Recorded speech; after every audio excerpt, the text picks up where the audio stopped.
Allez, salut à tous et bienvenue voilà pour cette vidéo. Alors, on a pas mal d'interviews depuis un petit moment sur YouTube avec voilà des gens de tout horizon qui viennent discuter voilà de leur expérience, que ce soit en magasin, dans les compagnies, à travers également la gestion de telle ou telle organisation.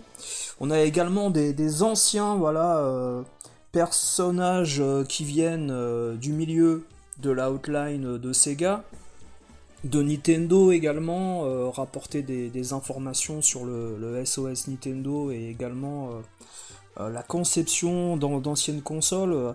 Alors vraiment, je remercie vraiment par exemple des gens comme Florent Gorge et d'autres personnes qui ont pu interviewer toutes ces personnes-là à travers le temps.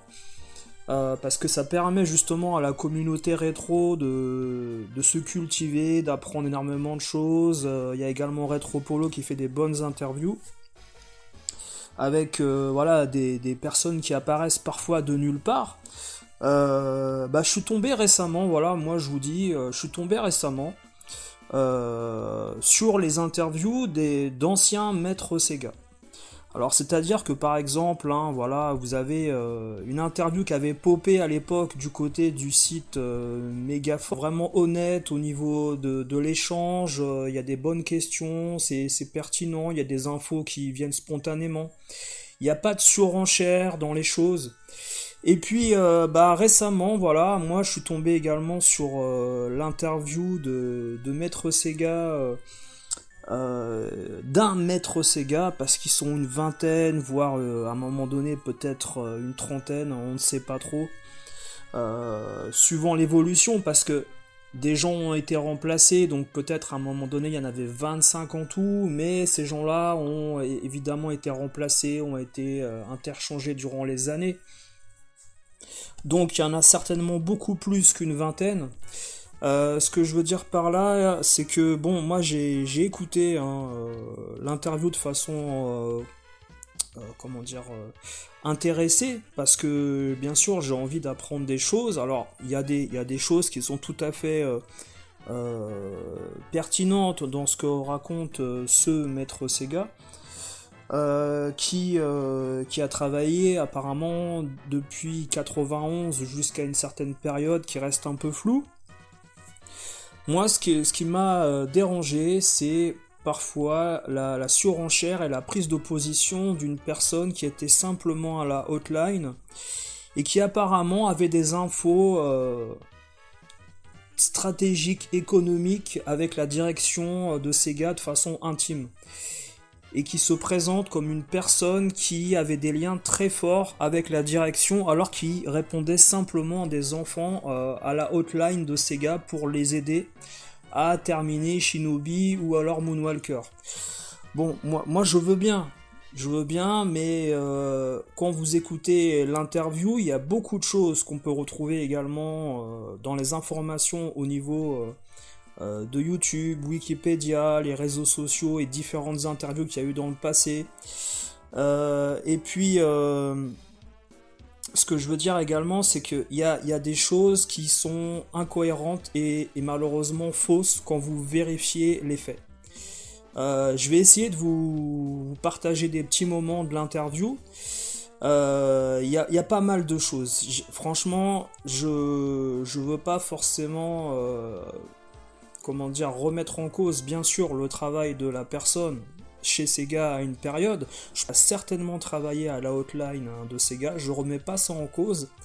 Maintenant, les infos qu'il a pu acquérir durant cette période, je pense que ce ne sont pas celles qu'il a données en fait dans les interviews récentes. C'est-à-dire que je pense que la plupart des infos qu'il a actuellement sont celles qu'il a récupérées à travers les réseaux sociaux, et puis également diverses interviews de personnalités.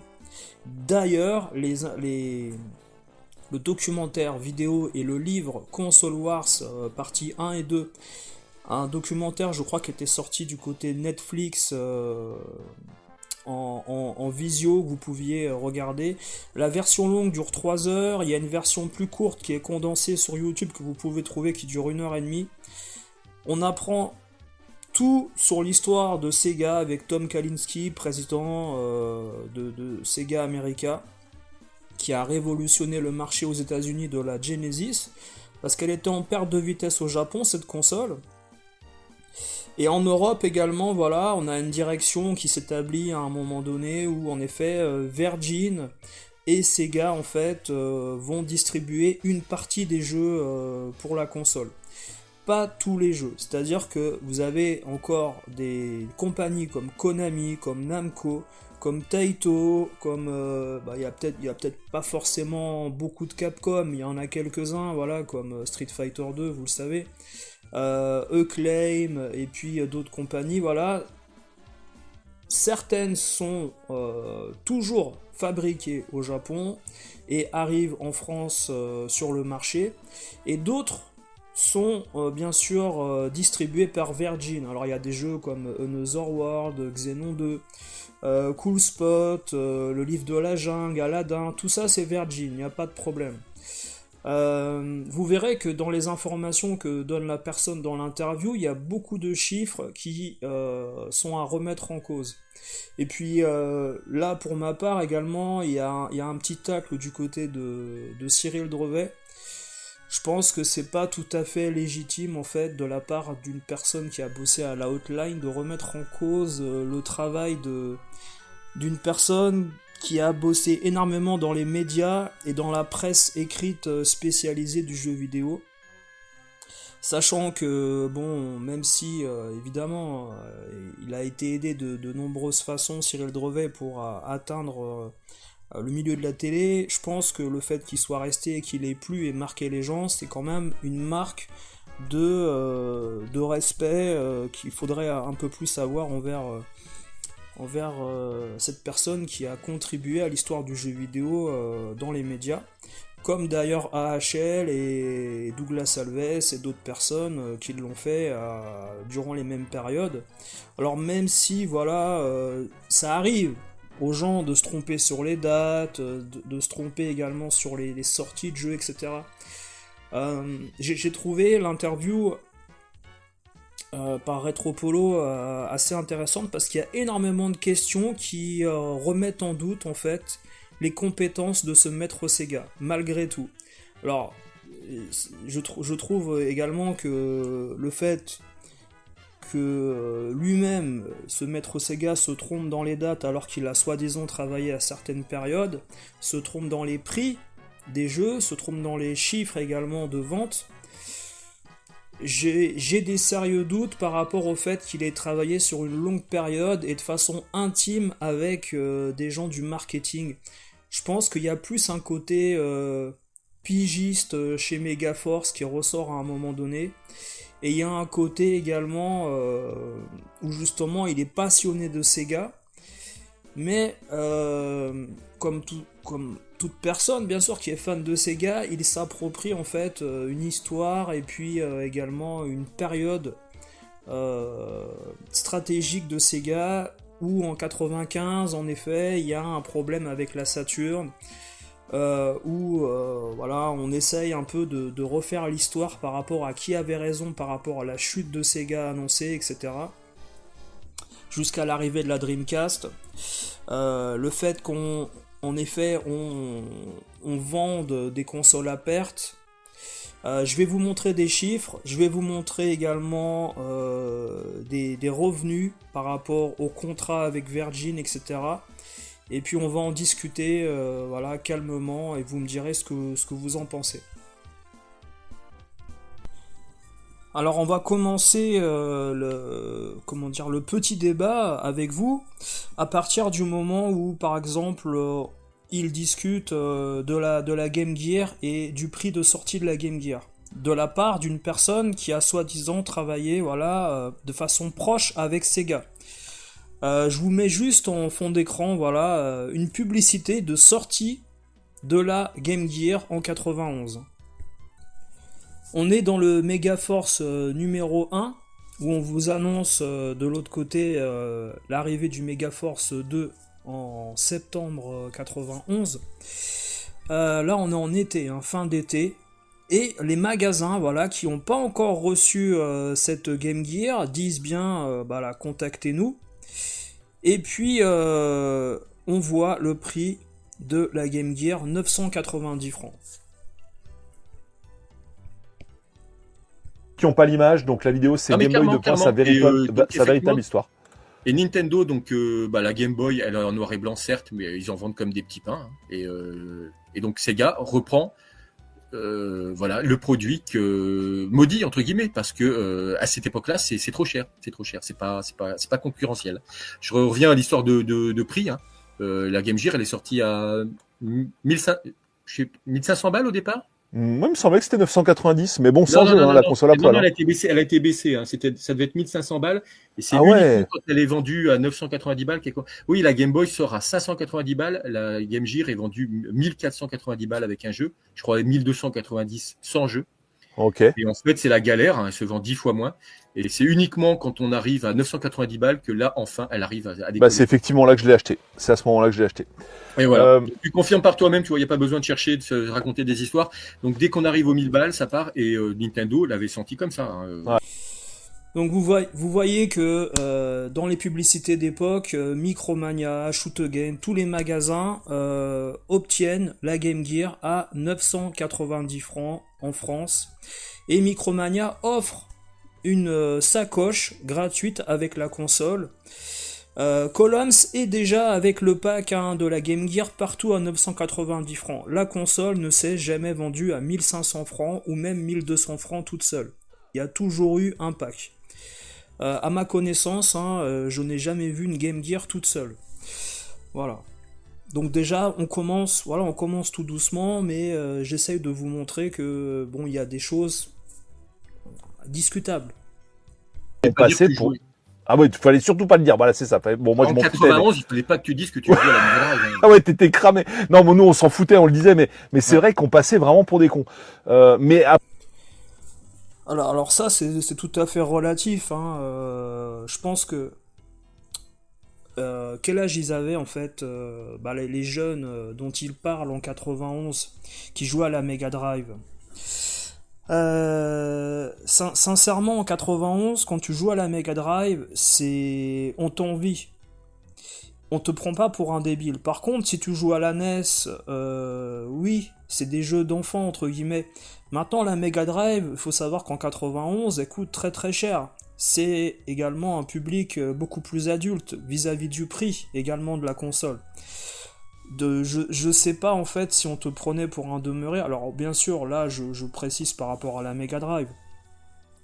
Mais j'ai le souvenir qu'au collège en 91, il y avait pas mal de jeux qui étaient très très intéressants par rapport à la NES sur Mega Drive. Et les seules personnes dans le collège où moi j'étais qui avaient la Mega Drive, c'était des enfants de personnes aisées. Qui avaient déjà des jeux en Mega Drive version japonaise par exemple.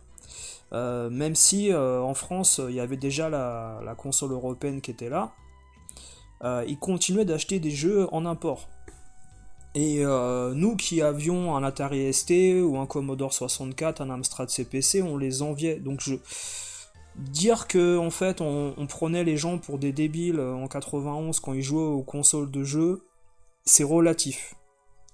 Parce que moi de mon côté sur Atari ST, comme avec des collègues du collège, on jouait au simulateur de vol, on nous prenait pas pour des débiles, on nous prenait pour des extraterrestres qui comprenaient un univers et qui comprenaient l'informatique à l'âge de 11-12 ans. Alors que les parents, c'est pas du tout la génération informatisée, ils ont pas appris non plus la manipulation du basique au niveau du MO5 à l'école. Pour eux, charger un jeu, rentrer une ligne de code, ça vient d'un autre monde. Je pense qu'on prenait les gens pour des demeurés, surtout ceux qui jouaient à la NES de Nintendo qui avaient déjà 15-16 ans. C'est ça le contexte. Les enfants, c'est naturel, ils ont 7-8 ans, ils jouent à la NES, c'est naturel, on les prend pas pour des demeurés. Par contre, quelqu'un qui a 15-16 ans qui joue à Mario Bros, en effet, c'était assez péjoratif d'en parler. Du jeu vidéo, apparemment, les gens jaloux disaient qu'il était, c'était un usurpateur, hein, qu'il était payé à rien foutre. En attendant, le mec, il était quand même donc correspondant pour Tilt et Console Plus au Japon, et effectivement, de temps en temps, il passait et il venait nous raconter un peu ses péripéties, ses aventures, la culture japonaise. Et tous ceux qui sont sensibilisés aux jeux vidéo et à la culture japonaise, enfin voilà, j'étais comme un gamin de 7 ans quand Balasan y passait, je redevenais le petit gosse qui découvrait les jeux vidéo, quoi. Je repense à Jean-Marc Desmolly, tu vois, j'ai bossé avec lui, c'est quelqu'un d'adorable, voilà, très gentil. Par contre, Ouais. c'est un ours, quoi. Ouais, tout à fait. Un ours, Donc, il va pas spontanément vers les gens, tu vois. Moi, j'ai eu très peu d'échanges avec lui, alors que mhm. je bossais à 15 mètres de son bureau. J'ai rien à dire. Il y a juste une personne avec qui ça passait pas du tout. Ce que je raconte, c'est pour moi un véritable imposteur, hein, un gars qui se faisait nommer Crevette. À ce point-là, un imposteur à ce point-là, Ah, quand même, vraiment, ça, c'est un ouais, ouais, passionné. ouais. Un révisionniste. Pour moi, c'est un Là, peu t'as pas exagéré, accroché, mais quoi. Vraiment, pour, c'est pas passé du tout. pour moi, c'est le Trump du jeu vidéo. C'est-à-dire il vit dans un Ok. monde parallèle. Il raconte des trucs qui sont complètement faux. Sur Nintendo, c'est complètement faux. Le mec, il te raconte que la Super Nintendo, c'était la reine des consoles, que quand tu avais la Super Nintendo, tu pouvais plus jouer avec la Mega Drive, que tu avais la honte. Il va quand même raconter dans la vidéo avec Biggie et DJGX que t'osais pas dire que tu avais une Master System. Que tout le monde avait une NES. Mais j'hallucine. Tu vois les chiffres, pourtant les chiffres, ils sont connus. La NES et la Master System se sont vendus autant, quasiment. Autant. Donc, c'est autant. C'est ça, les chiffres. Ah oui, autant. Alors voilà, il y a un gros souci, c'est que la Master System, officiellement, j'ai eu une discussion un petit peu houleuse avec Florent Gorge. Lui, il est persuadé parce qu'il a récupéré les chiffres officiels GFK. Il me dit que la Master System s'est vendue à 1 million, 1,2 million d'exemplaires, alors que c'est faux, elle s'est vendue quasi à 2 millions. C'est qu'à cette époque-là, en 90-91, il y a énormément de marchés d'import, de green market. Alors là, il y a beaucoup d'informations qui arrivent d'un coup, hein, à travers justement les affirmations de ce maître Sega. Faut quand même se remettre également dans la peau de certains journalistes d'époque, et puis également de personnes qui ont exercé dans les médias et la presse écrite, comme Player One pendant des années, et puis Télévisateur 2 et d'autres émissions, sur, je crois, MCM, avec des gens de Player One. Ce que je veux dire, c'est que là, quand même, on a quelqu'un qui était à la hotline, voilà, qui répondait à des enfants pour les aider à travers des jeux vidéo, qui quelque part insulte en fait une autre personne qui a fait largement plus de choses pour le monde du jeu vidéo à la même période, qui était à un niveau supérieur, on va dire, au niveau communication, au niveau information, presse écrite, et puis dans les médias télévisuels, des émissions qui ont très très bien marché, un magazine également qui est toujours une référence aujourd'hui, que vous connaissez comme Player One. Si on revient voilà, sur les faits, par rapport on va dire, l'environnement que j'avais autour de moi, et puis également les gens avec qui j'ai pu discuter, je peux vous dire que, en effet, quand la Super Nintendo, en 93-92, elle est bien établie en France, beaucoup de gens ont revendu leur Mega Drive pour acheter une Super Nintendo. Ça faisait quand même pratiquement 4 ans, en 93, que la Mega Drive était là, et que les jeux étaient un peu plus colorés sur Super Nintendo et plus mélodieux au niveau de l'oreille. Et il y avait des licences fortes, il y avait des RPG, il y avait également parfois les mêmes jeux qui étaient plus beaux sur Super Nintendo. Il y avait le mode 7. Enfin, je peux vous faire une liste assez longue, hein, mais 93-94, beaucoup de gens revendent la Mega Drive et en effet passent à la Super Nintendo. Maintenant, c'est vrai que de là à dire que t'as un peu honte de dire que t'as une Mega Drive quand la Super NES est là, tu le dis pas en 92, ça. Tu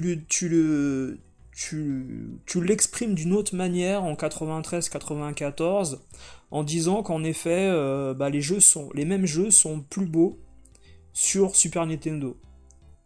Il y a 80% des jeux, voilà, ils sont mieux sur Super Nintendo. Et il y a des exclusivités qui sont sur Super NES, qui sont pas sur Mega Drive. Alors bien sûr, vous allez me dire inversement, il y a certaines exclus sur la Mega Drive. Je peux vous dire une autre chose, en effet, qui est vraie, c'est que les gens ne disaient pas qu'ils avaient une Master System. Dans les cours d'école au collège, si t'avais pas une Nintendo NES, en effet, moi je parle de la région parisienne, là, attention, alors là, sur certains secteurs, dans d'autres cours d'école, du collège ou ou école primaire, ça peut être différent la vision. C'est ça qui est difficile. On peut pas critiquer en fait ce genre d'argument parce que c'est relatif à un secteur. Je pense que si vous allez en Angleterre, par exemple, la Master System s'est bien vendue.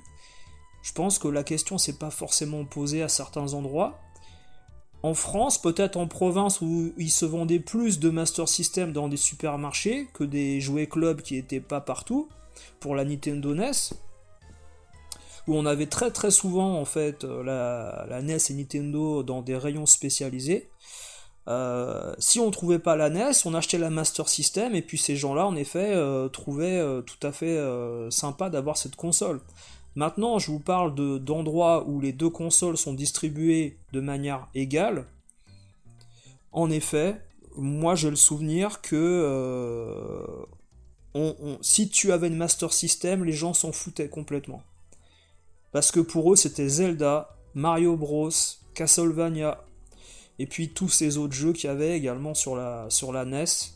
La Master System, elle était dépassée par la Mega Drive. Il y avait déjà une autre console sur le marché, c'est ça qu'il faut voir. Alors que la Super Nintendo, elle arrive qu'en 92. Vous voyez ce que je veux dire en France ? Alors qu'en France, on a deux consoles Sega sur le marché. Et la Mega Drive, quand elle est là, elle efface la Master System. C'est comme si vous parliez à des gens qui ont un Atari ST et vous disiez que vous jouiez encore à l'Atari 2600. Voilà, on n'en parle pas. Et les chiffres belges, il y a plus de 500 000 consoles qui ont été importées du Benelux et qui donc n'apparaissent pas dans les chiffres français, mais dans les chiffres de la Belgique. Intéressant. Mais oui, parce qu'à cette époque-là, les gens, quand ils achetaient des Mega Drive à Boulevard Voltaire ou ailleurs, ces chiffres-là, ces consoles qui se vendaient en milliers d'exemplaires. Ça a été mon cas, par exemple. Typiquement, c'est vrai, ce que tu dis est vrai, je l'ai vécu moi-même. Oui, j'ai fait partie de ces mecs. Moi, la Mega Drive, je l'ai acheté en version Jap, quoi. Voilà. Ouais, et ces chiffres-là. Alors, Retropolo, il a pas bien compris sur le coup, mais après, je pense qu'il a compris. C'est pas ça qu'il dit. Il parle des consoles pâles qui sont vendues, importées de Belgique, des Pays-Bas, du Luxembourg, sur la France, dans les boutiques indépendantes. Ce qui se passe, c'est que il y a énormément de consoles, en effet, mais ça a toujours été le cas, hein, qui viennent de distributeurs et de revendeurs indépendants qui revendent une partie de leur stock parfois à d'autres boutiques, etc.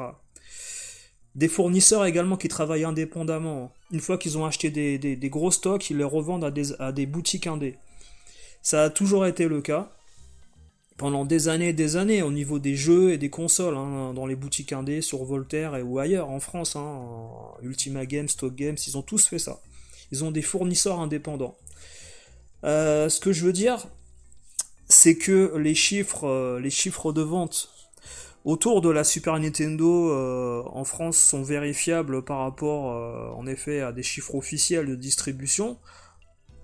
Quand des consoles ont soi-disant été vendues en Belgique et aux Pays-Bas, ces chiffres sont établis et terminés en fait au niveau de la distribution des indépendants. Sur la Belgique et les Pays-Bas. Ensuite, qu'il y a un deuxième circuit derrière, ça ne rentre absolument pas en compte.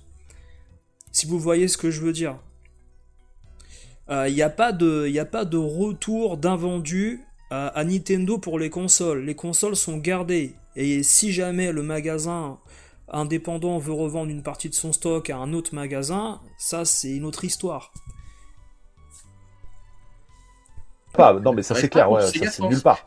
Et la Master System souffre dans les chiffres de incroyable anomalie, c'est que effectivement, elle est sous-estimée dans les ventes officiellement parce que Sega, j'y étais, je peux le confirmer. Ouais, mais a alors, complètement été je vais te dépassé. je vais te donner la réplique à ça. C'est exactement pareil pour Nintendo. Le nombre de Super Famicom qui sont vendus en grey market, Ah oui, non, mais pire, c'est attends, monstrueux. c'est pire que ça. La Super Nintendo, elle s'est vendue à des dizaines et peut-être plus, à 100 000 de Super Nintendo venus d'Allemagne. Oui, aussi. Enfin, Mais elles ont je été sais que dans distribuées par tous les Inelec. magasins de jeux vidéo, Ouais. ils ont vendu mais des Super Famicom par paquet, quoi. Mais Ah ouais. je parle Ah, de la mais version Jap, quoi. Nintendo France s'est battu avec Nintendo Germany parce que les distributeurs détaillants importaient des Super Nintendo moins chers d'Allemagne. Ouais, ouais. Il y a Benoît qui dit aussi, faut pas oublier que la Master System est sortie un peu avant la NES en France. Ouais, tout à fait, c'est vrai. Non, elles sont sorties toutes Ah les bon? deux en 87, en très petit exemplaire. Elles ont Alors ça, c'est tout à fait vrai. La date, c'est 87 hein, pour la Nintendo NES en fin d'année. Et légèrement avant pour la Master System. Au niveau des mois. Et après, bien sûr, hein, chaque magasin n'a pas les consoles et les jeux à la même date. Il n'y a pas de Day One. Si vous êtes en province et pas en région parisienne, vous aurez les consoles un peu plus tard parfois, etc. Mais ça se joue à quelques semaines près. Et en effet, c'est 87. Ensuite, pour les chiffres de vente, hein, comme je vous ai dit, les fournisseurs indépendants, c'est difficile de vérifier les chiffres. Mais une fois qu'ils sont partis de chez Nintendo, c'est terminé. C'est considéré comme une vente en Europe. vraiment été commercialisées ouais, début 87, mais 88 en fait, 88. Et la Master System, oui, mais ça se joue à quelques semaines. Hein. Mais et c'est la première année, par contre, la Master System s'est vendue plus que la NES. Ouais. Je crois que ça doit être 30 000 exemplaires pour la Master et 15 000 pour la NES. Après, j'ai plus. Alors au début. Ces fameuses jaquettes, là, je voudrais juste qu'on revienne là-dessus. Ouais. Ça sort d'où ce truc en fait? C'était comme ça dans toute l'Europe, hein, je crois. Hein, il n'y avait pas de jaquettes qui étaient mieux dans les autres pays d'Europe. Je pense que ça vient de Sega. Je pense que ça vient de Sega America. Hein. Non, mais à quel moment le mec s'est dit que ça allait être une bonne idée en fait ces jaquettes? Enfin... Alors là, c'est marrant au final que il n'y ait pas d'informations de la part de personnes qui auraient bossé chez Sega sur ces boîtiers Master System, alors que ça fait un petit moment que l'on sait que ces jaquettes avaient été fabriquées à l'époque pour donner un côté scolaire aux jeux vidéo et moins agressif en effet du côté de Sega à Amérique et Japon pour la distribution de ces jeux en Occident. Et on peut lire des différents articles hein, qui rappellent en effet qu'au tout début Sega faisait des dessins minimalistes et plus les jeux Master System ont avancé, plus les jaquettes et les dessins étaient énormes par rapport en effet au quadrillage simpliste des premiers jeux Master System. Mais au tout début, l'idée c'était de rendre le jeu vidéo intelligent et beaucoup plus scolaire dans l'apprentissage et l'approche. En fait, apparemment, bon, ça c'est aussi un truc que dit Philippe Dubois d'Emo5.com, président, que en fait, ce qui a tué la Dreamcast, c'est qu'ils avaient vraiment plus de fric du tout, quoi. En fait, ils pouvaient plus la gérer. Non, mais c'était déjà mort depuis longtemps, ces gars. Ils étaient zombifiés depuis 93 ou 94, on va dire. Ah ouais, d'accord. Ouais, donc la Dreamcast, elle est morte en 94, quoi. C'est ça que tu. Non, mais de toute façon, même avant qu'elle existe, quoi. C'est en mode qu'elle ne survivante. Tu ne le sais pas encore, mais tu es déjà mort, quoi, la Dreamcast. Non, mais il faut que vous sachiez tous autant que vous êtes et qui avez des consoles Sega, vos consoles, Sega a fait du mécénat. Ils ont jamais gagné d'argent sur les consoles. C'est l'arcade hein, finalement qui va combler la brèche ou ouais, alors colmater la faille. Non, il y a deux choses. Il y a deux choses que je t'expliquais. Il y a oui, le département arcade qui fait à peu près un tiers du chiffre, un quart, un tiers, selon que le yen est fort ou pas. Hein. Que c'est pas des fautes de stratégie, que c'est la problématique du yen. On est quand même d'accord que quand t'as quasiment coup sur coup le 32X et la Saturn, enfin le consommateur dans tout ça, il y a quand même un souci. Ça n'a pas aidé. Ça n'a pas aidé, bien sûr. Mais le 32X pour moi c'est pareil. Les gens disent ouais le 32X c'est à coulé Sega, ça a coulé.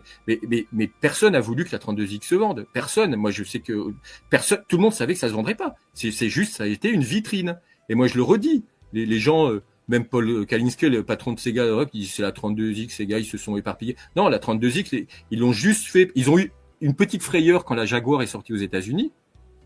Mais la 32X, elle a été distribuée dans un seul but, c'était continuer à vitaliser le marché de la Mega Drive.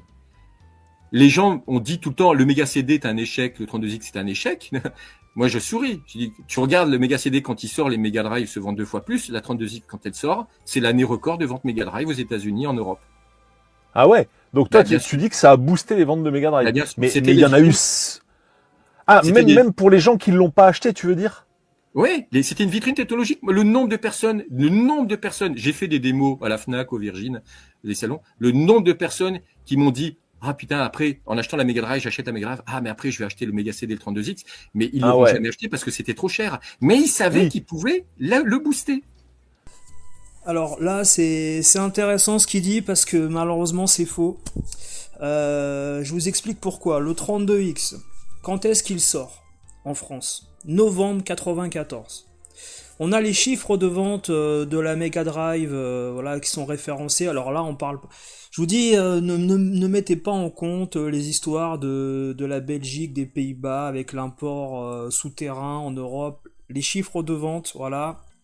Sega aux distributeurs, aux fournisseurs, c'est plié, il n'y a pas d'histoire de tel ou tel magasin a vendu plus ou moins. Ça, c'est les chiffres de distribution des consoles et de vente aux fournisseurs et distributeurs avec Sega. Alors, regardez, 94, si on regarde les chiffres de vente, il est référencé pour la Mega Drive 1 020 000 consoles vendues en Europe de l'Ouest. On parle pas de la France, hein, c'est l'Europe de l'Ouest. Je vous mets le haut pour que vous voyez bien, l'Europe de l'Ouest. On a ensuite, en 94, fin 94, hein, le 32X qui sort, qui est vendu à 65 000 exemplaires. En fin d'année. Donc, est-ce que c'est un outil marketing qui vend la console plus ou pas par rapport à 93 où il y a eu 1 850 000 de consoles vendues en Europe de l'Ouest. On parle pas du Val-de-Marne, de la France ou du boulevard Voltaire. On parle des ventes sur l'Europe de l'Ouest. Le 32X n'a absolument pas boosté les ventes. Ça n'a pas été non plus un outil marketing. Je vois pas l'intérêt, et je vous invite à aller revoir le documentaire Console Wars, je vois pas l'intérêt de Sega Amérique ou Japon de sortir un accessoire pour lesquels, en effet, ils vont perdre de l'argent. C'est-à-dire qu'à l'époque, on sait très bien que des jeux n'étaient pas prêts pour la sortie du 32X, et en effet, ça a été un problème pour l'arrivée trop précipitée de cet accessoire. Mais Sega avait, c'est révélé dans le documentaire Console Wars, Sega avait l'intérêt de sortir un accessoire pour concurrencer bien sûr la technologie du marché en 94, avant en effet l'arrivée de consoles 32 bits dont ils avaient vu déjà les prémices à certains salons. La sortie précipitée, c'est ça en fait, du 32X. Vous pouvez regarder les documentaires d'époque, les salons CES et autres Consumer Game Show que vous pouvez avoir à Chicago, Las Vegas. Les technologies étaient présentes dans ces salons, et Sega en effet avait eu très peur de ce qui pouvait arriver fin 94, début 95, d'où la sortie précipitée du 32X. Ensuite, voilà, il y a moins de ventes depuis 94 en 95 de la Mega Drive, 500 000 unités vendues, donc je vois pas à quel moment le 32X aurait boosté les ventes d'un point de vue marketing de la console, ni même du Mega CD, et également encore moins par rapport à 93 pour le Mega CD qui était sorti déjà. Sachant que le problème qu'il y a eu avec le Mega CD en Europe, c'est qu'on a eu que le 2, on n'a pas eu le premier. Donc en effet, ça a été un frein pour soi-disant l'outil marketing. Donc là, je pense que on est dans le faux par rapport au dire de ce maître Sega, qui, je vous rappelle, est un simple employé de la hotline et finalement a des liens stratégiques avec la direction marketing de Sega et prend position par rapport justement à ces gens qui réfléchissaient pour l'avenir de Sega à travers des interviews récentes que l'on a pu voir de lui.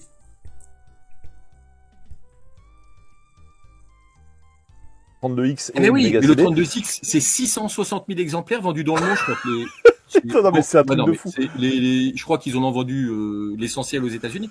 Mais l'année où le 32X sort, non mais on rigole tous du 32X, mais l'année où le 32X sort, année record de vente Mega Drive aux États-Unis. Oui, alors qu'elle est déjà sur le marché depuis très longtemps, donc normalement. Ben oui, c'est sa 5e année. On est en 94.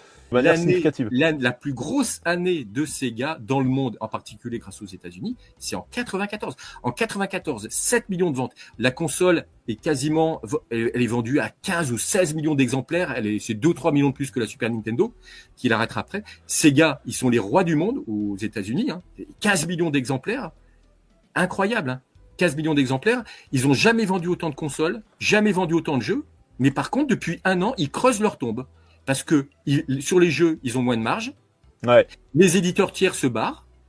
Et les consoles, ils les vendent à perte. Mais ils le disent pas. Et pourquoi les éditeurs tiers se barrent ? Tu l'as dit un peu tout à l'heure, mais redétaille ce point. Ben parce qu'au départ, quand la Master System sort aux États-Unis, en Europe, c'est pas confidentiel, mais c'est quelques dizaines de milliers d'exemplaires. Donc les éditeurs sont distribués. C'est le cas chez Nintendo, comme chez Sega. Chez Sega et Nintendo, on distribue les jeux Capcom, les jeux Konami, Electronic Arts. Mais dès que le marché explose avec la Mega Drive et les Super Nintendo, tous les éditeurs indépendants les éditeurs indépendants, prennent leur indépendance au niveau de la distribution. Acclaim France, Electronic Arts France. Ah ouais, c'est super intéressant ce que tu dis. Ok. Et donc ça veut dire moins de marge par jeu en fait pour Sega. Ben oui. Alors, on revient rapidement sur l'histoire de la concurrence Super Nintendo et on fait un petit coucou à Cyril Drevet. La concurrence Nintendo Sega aux États-Unis, ben vous le voyez avec les chiffres, malheureusement la meilleure année pour notre ami Maître Sega, la meilleure année au niveau des ventes, c'est 93. 93, c'est l'époque clé de Virgin, Disney, avec Aladdin par exemple, qui sort et des gros blockbusters sur la console. 92-93, c'est les meilleures années de Sega pour la Mega Drive. Je vous laisserai aller refaire un tour du côté des jeux. Tout ce qui est suite de gros hits, comme Street of Rage par exemple, qui sortent, aide énormément la console à se vendre. Et puis le fait que la console baisse au niveau du prix, en effet, ça attire un public différent. Regardez les chiffres de vente, c'est tout de même, en 93, plus de 5,9 millions de ventes aux États-Unis, 60% d'évolution au niveau des ventes. En 94, par rapport à 93, il y a 4 millions de ventes en plus. Et si on fait la concurrence avec la Super Nintendo, qui arrive beaucoup plus tard sur le marché, les gens ont déjà en effet la Genesis, pour certains, et même la NES de Nintendo. Donc la Super NES aux États-Unis, en effet, a un retard significatif. En 92, elle se vend plus que la Genesis. En 93, baisse du prix de la Genesis et on va dire légère baisse mais stabilisation de la vente des consoles Super Nintendo avec 4,4 millions de ventes sur l'année, mais en effet on est dans un rapport de force avec Sega qui dépasse les ventes largement en 93 de Nintendo. Ça c'est sûr et certain. Et en 94, le marché est plus ou moins semblable, similaire au niveau des ventes Super NES et Genesis, sur le rapport financier de l'année. Il y a 500 000 quand même 32X qui vont s'écouler. Alors on fait évidemment un rapport au nombre d'habitants aux États-Unis à l'époque. 500 000 c'est faible. C'est très faible par rapport à la population mondiale des États-Unis. Potentiel client.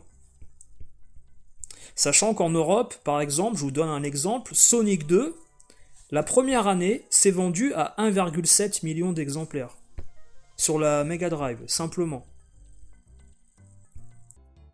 Oui, bien sûr. Ben oui. Puisque Sega n'est plus éditeur du jeu, quoi, de toutes Ben ces oui, marques. bien sûr. Là, Sega gagnait énormément à tout point de vue parce qu'ils produisaient les consoles. Ah ouais, C'était eux ok, qui les ouais, non, fabriquaient. ça c'est Il y c'est avait un point les- auquel on pense pas forcément. Ouais. Mais bien sûr, mais personne n'y pense. Un consommateur, comment tu vas lui faire comprendre que dans les années, c'est Sega qui vend les jeux Konami et à 94, c'est Konami qui vend les jeux Konami. Non. Ouais, c'est Non. super intéressant ce que tu dis. Je suis Sega sûr que dans a le chat, tiré- vous, qui le savait dans le chat, ça, en fait, cette bascule là, qui s'est opérée du côté de Sega. Je pense que personne ne savait ça. C'est Mais non, vraiment une personne, info super intéressante. mais parce qu'on en a rien à faire quand t'es un gamer, t'en as rien à faire. Jusqu'en 93, Sega distribue tous les jeux de tous les éditeurs. Ah ouais, c'est un super éditeur, En quoi. France, alors peut-être aux États-Unis, Electronic Arts est resté indépendant puisqu'ils ont fait une petite guerre accolade aussi. Tous les éditeurs américains s'éditaient déjà parce qu'ils venaient de l'univers PC. Mais par contre, les éditeurs japonais, non, ils n'étaient pas représentés et donc c'était Sega Ouais. qui les distribuait. Et donc c'est pour ça que j'ai deux bouquins très différents, 91-91. Alors on revient sur ces histoires de distribution de la console Master System et puis donc Mega Drive en Europe par Virgin et par Sega. Alors il y a pas mal de jeux en effet qui viennent du côté de Virgin Games au niveau de la distribution. Maintenant en effet, si vous regardez certains autres titres venant du Japon, comme les jeux Konami, les jeux Namco, c'est toujours Konami et Namco qui détient les droits à travers leurs usines en Europe de fabrication et distribution. Absolument pas Sega distribuait les jeux de certaines compagnies japonaises. Sega fabriquait et distribuait ses propres jeux et les jeux avec lesquels ils avaient des partenariats. Il y a par exemple Delphine Software, il y a Bitmap Brothers, comme vous pouvez voir. Il y a plein de compagnies en effet qui ont distribué leurs jeux à travers Virgin. Il y a des jeux comme Cool Spot et puis certains autres titres que vous connaissez de Disney bien sûr, très très connus. Maintenant en effet, je vais vous montrer voilà par exemple un autre jeu ici, voilà, avec Forgotten Worlds. C'est Sega qui avait acquis les droits à l'époque de Capcom pour reprogrammer ce jeu et le fabriquer pour sa Mega Drive. Et puis là on n'était pas sous l'époque de Virgin, attention hein. Et puis là ensuite on a ici voilà un jeu de Namco de 92 avec Rolling Thunder 2 par exemple hein, où c'est Namco qui fabrique et distribue le jeu. Maintenant, on va regarder de plus près les statistiques au niveau de la distribution et des fournisseurs, parce que en fait, ce qu'avance ce maître Sega, c'est que le fait que Virgin en effet distribuait les jeux pour Sega leur a permis de faire des bénéfices énormes, parce que ce qu'il faut savoir, c'est que Virgin à un moment donné a été racheté par Sega et transformé en Sega Europe pendant 3 ans, de 91 à 93. Donc les consoles, les jeux que Sega fabriquait et distribuait avec leur propre usine, en effet, ça leur permettait de réduire les coûts à travers des fournisseurs éditeurs tiers, si on peut dire. Voilà. Et là, par rapport aux explications du maître Sega, on va créer un petit cataclysme, parce que malheureusement, les jeux Master System et Mega Drive dans d'autres pays d'Europe ont été distribués et fabriqués par d'autres fournisseurs et éditeurs tiers. Alors vous avez la liste assez explicite ici, par exemple au Danemark, il y a Funware, en Finlande il y a Ion Finland, en Allemagne il y a Big Ben, il y a Zegetron en Grèce par exemple, il y a Atari Benelux qui a distribué en Belgique et au Luxembourg des jeux, il y a Atoll, il y a Panvision, il y a Koch Media, il y a GP-Tronic en Italie, il y a Halifax, il y a également voilà, Giochi Preziosi C'est un peu l'équivalent de Fisher Price ou des jeux, des jouets pour enfants. Il y a NBC Italia, il y a Sega Netherlands aux Pays-Bas, il y a Brio, il y a Ecofilm, il y a Sega Spain, il y a Proin, Sega Germany également, qui est peut-être l'équivalent de Virgin en Europe. Enfin, c'est pour vous montrer, à travers ces chiffres, que ce que va avancer le fait que Sega a perdu de l'argent après 93, c'est à cause du fait qu'il n'y avait plus de partenariat avec Virgin et tous les jeux, soi-disant, qui étaient distribués par Virgin, du côté de la Mega Drive ou de la Master System, ce qui est déjà faux. Nintendo, déjà en Europe, avait essayé de contrer, le coût sur la fabrication de ces jeux importés du Japon et distribués en Europe, en fabriquant ses propres usines en Europe, qui produisait donc pour la Super Nintendo en 92 déjà ses propres jeux. Sega l'a pas forcément fait tout de suite, ils ont toujours fait à travers des distributeurs et des fournisseurs. Ça a été une des erreurs et une des causes principales également des pertes financières, parce que Nintendo a vu les choses avant au niveau marketing et stratégie de production en ayant ses propres usines. Alors voilà, je remonte dans l'historique. Vous pouvez aller lire le petit article qui vous explique que Virgin Mastertronic, au début, qui produisait et distribuait des jeux en Angleterre à travers les ordi d'époque, Atari, Commodore 64, Amstrad CPC, et a été à un moment donné éditeur et distributeur tiers de Sega, et ensuite en 91 a été changé en Sega Europe et racheté par Sega. En 93, la compagnie qui est devenue indépendante, parce que Sega s'en est un peu débarrassé à cause d'une période peut-être où en effet il y avait un peu moins d'argent chez Sega. Sega s'est séparé de cette branche-là et c'est devenu Virgin Interactive Entertainment. Qui a fait qui a toujours continué son métier de distributeur de certains jeux pour la console, de façon indépendante, plus sponsorisé par Sega et l'argent de Sega. Et en 95, par exemple, on nous dit que les jeux Capcom ont eu le droit d'être distribués en Europe à travers Virgin, par exemple. Voilà, pas forcément du côté de Sega, mais également du côté Nintendo. Vous pouvez aller faire un tour du côté de vos boîtes Super Nintendo, il y a des jeux Virgin en 95, et certainement des gros hits de Capcom. Electronic Arts, par contre, en effet, avait gardé son identité et payait une taxe de fabrication externe à la production de ces jeux à Sega pour avoir leur propre forme de cartouche dans leurs propres usines. Là où les autres éditeurs, en effet, payaient une redevance à chaque fois à Sega pour l'assemblage de leur PCB dans cette forme de slot cartouche arrondi, typique de la Mega Drive. L'argent, les bénéfices ont coulé comme jamais, et d'un seul coup, tout conjonction, alignement des planètes au début, 91, 92, 93, parce que le yen est très bas, les éditeurs sont avec nous, et d'un seul coup, tout explose. On n'a plus les éditeurs, le yen est trop cher. La PS, bien sûr, Sony, ça n'arrangerait un troisième concurrent qui arrive. Au moment que la machine est sur le marché, il y a souvent des baisses de prix successives au niveau des consoles. Il y a peut-être aussi une baisse de prix à ce moment-là qui explique. Non, mais alors,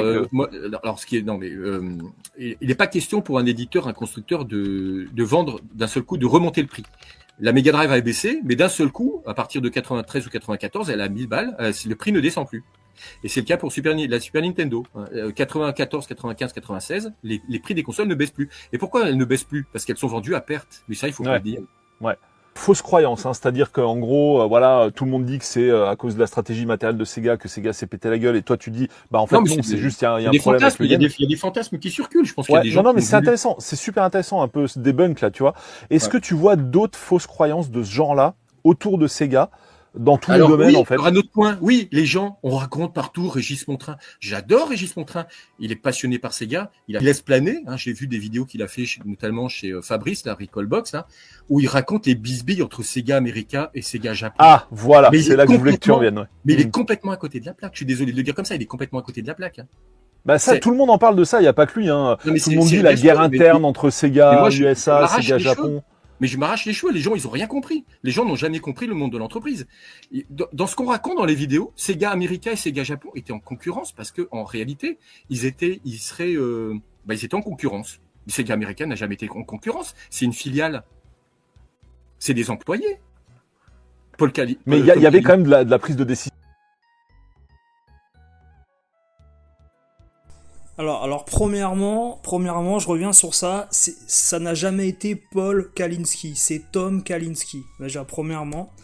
Deuxièmement, on se rend bien compte que là c'est un gars de la hotline qui répond au téléphone, hein, comme au téléphone rose ou au 3615, qui donne des leçons de marketing en fait à des gens ou des journalistes ou voilà des personnes qui ont travaillé de façon très proche avec Sega.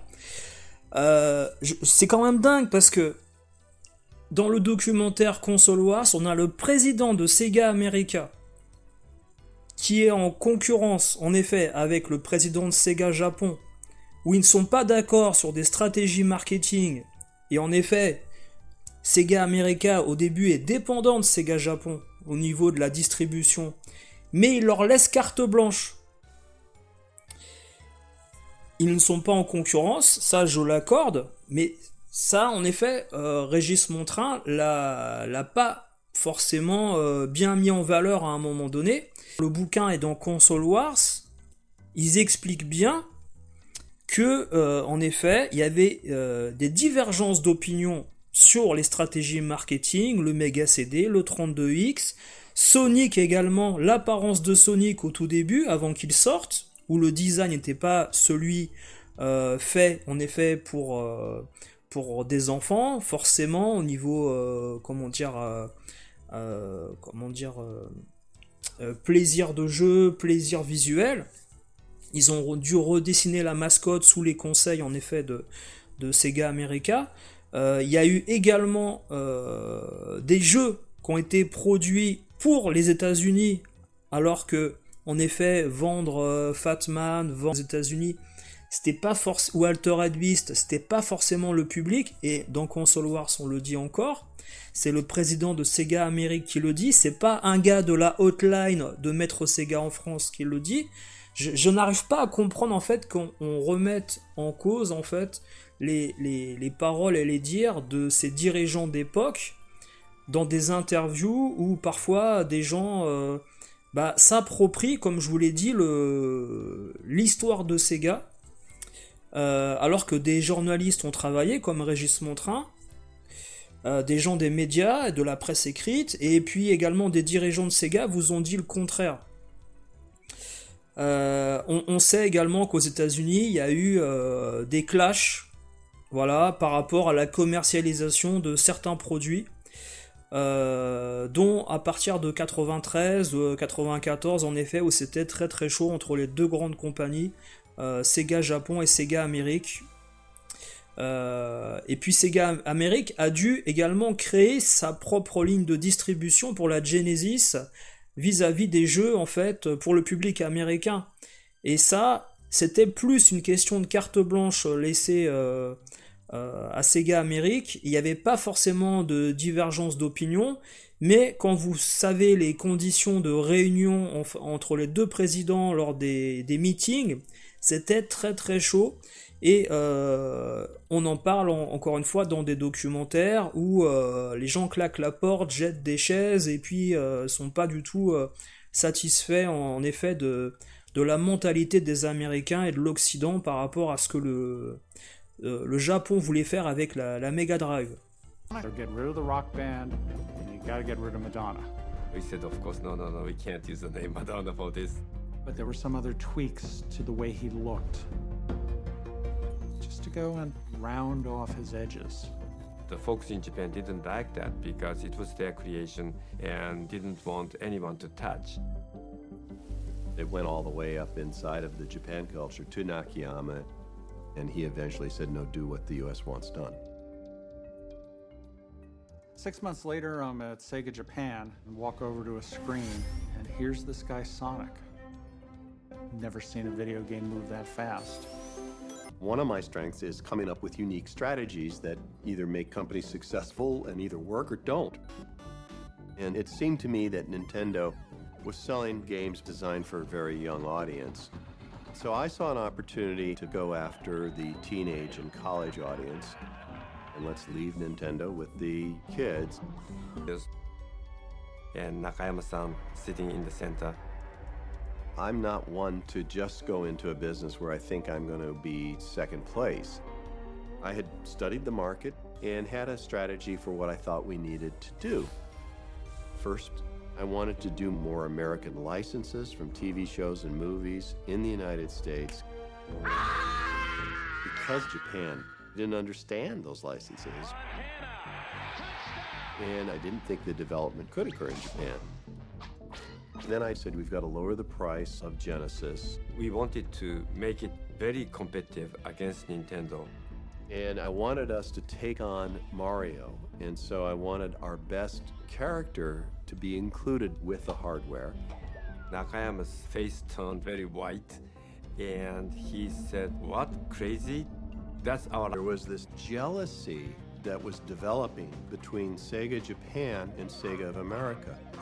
That Sony was going to steal our thunder, so he wanted an immediate launch of Saturn at E3. Alors vous avez vu qu'il y avait quand même beaucoup de divergences d'opinion entre Sega Japon et Sega Amérique, donc Régis Montrain avait totalement raison dans ce qu'il avançait. Sega America, non ? Non, on leur demandait de s'adapter. Même l'histoire du 32X, on a raconté que c'était Tom Kalinske qui avait pris l'initiative de le lancer, de booster. Non, ça a été imposé par Nakayama. C'est lui qui l'a appelé, qui a dit écoutez, la Jaguar va sortir, il faut que vous me sortiez. Ça a été débunké il y a pas longtemps, ça. La Jaguar va sortir vite, faites-moi un truc. Allez, s'il vous plaît. Alors, comme vous pourrez le voir dans le documentaire Console Wars, la sortie précipitée du 32X n'a absolument aucun rapport avec la Jaguar, qui n'était pas du tout un concurrent sérieux pour qui que ce soit dans le monde du jeu vidéo à l'époque. C'est simplement que Sega avait très peur de Nintendo et du format CD qu'ils allaient intégrer à leur Super Nintendo, qui est devenu par la suite la PlayStation, mais Sega voulait simplement prendre de l'avance. Et puis d'ailleurs, voilà, le maître Sega se contredit en disant que c'était un simple outil commercial marketing pour promouvoir la technologie du 32X à travers la compagnie Sega et vendre des consoles Mega Drive. Il l'a dit juste avant. Maintenant, il dit que, en effet, c'est un accessoire qui allait concurrencer les consoles 64 bits, etc. Une opération stratégique, technologique, bien pensée par Sega maintenant. Voilà, il y a des chocs culturels, quoi. Hein. Mais moi, j'ai plein de gens qui travaillent dans les entreprises franco-américaines, franco-japonaises. Il y a 100 fois moins d'histoire. Hein. Moi, les Japonais, je les ai rencontrés, ils étaient adorables. Hein. Mais typiquement. Voilà, les Japonais, je les ai rencontrés, ils étaient adorables. Donc, on se met dans le contexte d'un gars de la Hotline ou qui a fait des animations au Club Med dans un TGV ou un train corail avec des consoles Sega, qui a rencontré les grands responsables japonais. Et bien sûr, ils étaient très gentils quand ils sont venus dans le train Sega voir les démonstrations. Bon, je pense que ça n'a aucun rapport avec la relation que un directeur marketing peut avoir avec un chef de secteur dans une grande boîte. Je crois à la Dreamcast, il y avait eu 2 projets. Il y avait eu le projet Katana et un projet en parallèle. Je crois qu'il y avait un projet qui était mené par les États-Unis, l'autre le Japon. Tu confirmes ça ou je dis des bêtises ? Enfin, il y a quand même des trucs importants qui se passent des deux côtés, quoi. C'est pas juste un point relais en fait, quoi. Sega America. Non, mais Sega America, c'était la vache à lait. Donc c'était normal que ils Ouais, puissent c'est la vache à proposer. lait. Ok. Non mais c'était normal qu'ils puissent proposer des choses locales. Déjà, le 32X, si on se rappelle, c'était le projet Mars. Ils ont toujours donné des noms de planètes à leur console. D'ailleurs, le projet Neptune, qui était un hybride 32X Mega Drive, n'est jamais sorti. On a eu la Saturn directement. Mais la Mega Drive, à un moment donné, avait ce projet Mars, qui était le 32X, qui n'est pas resté longtemps secret, parce que c'est sorti vraiment très très vite, en effet, par rapport à la précipitation de Sega Japon, qui voulait concurrencer l'arrivée du CD-ROM du côté de la Super Nintendo. Moi, ce qui m'énerve, on a raconté plein de trucs qu'ils envoyaient des prototypes qui marchaient pas, mais le gars, je Régis Montrain, enfin, il travaille un peu chez Sony, il y a 90% des prototypes qui marchent pas. C'est pour ça qu'on fait des... Il y a 90% des prototypes qui marchent pas. Je pense qu'on est plus dans la mauvaise foi, et je pense que c'est vraiment quelqu'un... Petit à petit, hein, vous allez voir dans l'interview, là, chez Retropolo, vous allez voir que il veut recentrer en effet toutes les informations autour de lui. Donc voilà, Sega a continué pour le plaisir. Alors vous imaginez bien une compagnie qui continue pour le plaisir de perdre de l'argent, ça n'existe pas. Voilà, ça n'existe pas. Ça c'est la première fois que j'entends ça de ma vie dans quelconque interview journalistique, que une compagnie continue pour le plaisir de perdre de l'argent.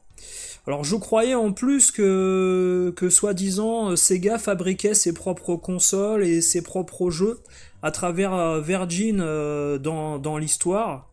Comme je vous ai montré, hein, je peux vous remontrer voilà, rapidement la petite page justement où il y a le deal avec Virgin entre 91 et 93, où en effet vous avez du hardware. Et voilà, je vais vous montrer le hardware, c'est marqué, voilà. Accessoires et consoles produites, Master System, Mega Drive. Jusqu'en 93, Mega CD, etc. Voilà, il y a même des jeux sur Atari ST qui sortent, Amstrad CPC, il y en a encore. Game Gear 32X, il y en a plein. En 94, il y en a quelques-uns encore, mais en effet, ça devient un éditeur tiers Virgin Interactive. Et je vous rappelle, le deal entre Sega et Virgin, c'est plus de 100 millions de dollars.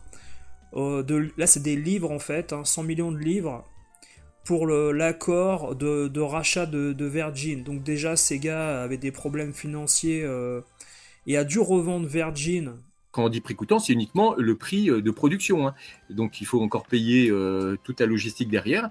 Et ça, c'était comblé, rattrapé par les jeux. Donc Sega vendait facilement 2 ou 3 jeux avec la Mega Drive, la Game Gear, tant qu'il distribuait les jeux des autres. Mhm. Mais à partir du moment où les éditeurs étaient tous devenus indépendants, Sega ne vendait plus systématiquement 2 ou 3 jeux par console. Et donc là, quoi qu'il arrive, quoi qu'il fasse, même s'ils avaient vendu 100 millions de Saturn, de toute façon, ils n'auraient pas gagné d'argent parce qu'ils vendaient plus de jeux. Mhm. Et il n'y avait pas de solution, hein. Il n'y avait pas de solution. Ils ont continué simplement, quelque part, pour le plaisir. Ils ont continué pour le plaisir. Ouais, jusqu'au moment où stop. Alors,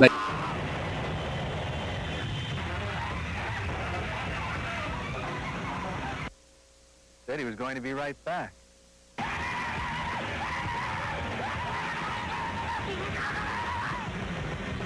Je reviens sur ce passage, bien sûr, où on nous dit que Nintendo et Sega se sont livrés une guerre sainte entre deux compagnies qui ont prôné la créativité.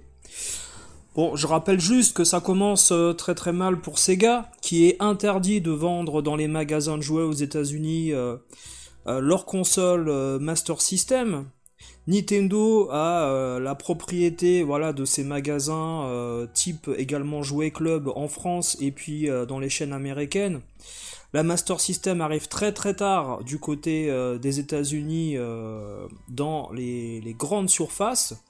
Des magasins comme Walmart et autres centres commerciaux en France, type Auchan et Carrefour, ont eu du mal. Également, Sega a eu du mal à importer ses consoles dans ces magasins-là à un moment donné. On associait le jeu vidéo à un jouet. Les gens qui voulaient acheter ces consoles de jeu allaient chez La Récré, Jouet Club, le Toys R Us et autres compagnies voilà, qu'on peut trouver également aux États-Unis. Il n'y a jamais eu de concurrence saine. Nintendo a refusé la concurrence de Sega sur le marché américain quand Sega a essayé de s'implanter aux États-Unis. C'est Tom Kalinske en 91 avec l'arrivée de très grands jeux et de la Genesis aux États-Unis en 89 également qui a permis le développement de titres pro-américains parce que les jeux japonais avaient du mal à s'implanter également aux États-Unis, donc on a cherché voilà, beaucoup de licences en rapport au sport. Comme vous le savez, les stars de la musique, du cinéma, Dick Tracy, Moonwalker, Michael Jackson. On a sorti des gros hits d'arcade type Afterburner, Golden Axe, Thunderblade du côté des États-Unis qui ont très bien marché également, qui ont été des system sellers hein, pour la console et l'achat, alors que Altered Beast c'était pas forcément voilà un objet de convoitise pour les joueurs aux États-Unis. Alors ensuite, il y a eu également voilà les pubs agressives qu'on a eu durant les années suivantes où Sega a mis en valeur le fait que on jouait en effet avec une console pour adultes et adolescents et que Nintendo c'était une console pour les enfants. Publicité très agressive du côté des États-Unis. Ce qui n'était pas forcément encore légal en Europe, les publicités comparatives qui sont arrivées à un moment donné également du côté de l'Europe de l'Ouest.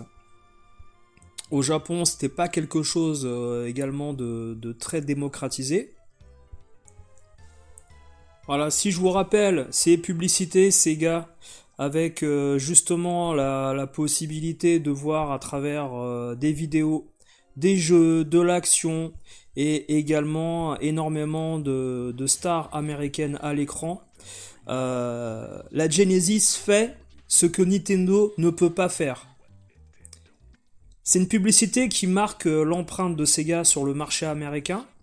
Et entre 92 et 94, on va avoir un boom au niveau des joueurs du côté de la marque Sega, alors que avant Nintendo ne pouvait pas intégrer une concurrence à travers un autre concurrent dans le même magasin. Ce que Tom Kalinske va changer complètement avec l'arrivée de Sonic, la mascotte de Sega, par défaut, parce que c'est un jeu qui va se vendre extrêmement bien. On va mettre de côté tous les clichés des jeux enfantins, Disney, Castle of Illusion, Mickey Mania, etc., qui auraient pu refaire penser à la console Nintendo. Également en France, voilà, les publicités avec Maître Sega, le punk dans l'usine désaffectée en France pour le marché français, et tous ces jeux également très axés adultes avec un côté futuriste dans la mise en scène. On est loin de Mario Bros, on est loin également voilà de jeux destinés à un public très très jeune. Tous les jeux sont faits pour les sportifs, les adolescents en quête d'aventure à travers des univers assez agressifs. Là on peut voir par exemple Terminator 2, The Arcade Game, et puis le fait que Sega marque une différence entre l'enfance et le côté adulte.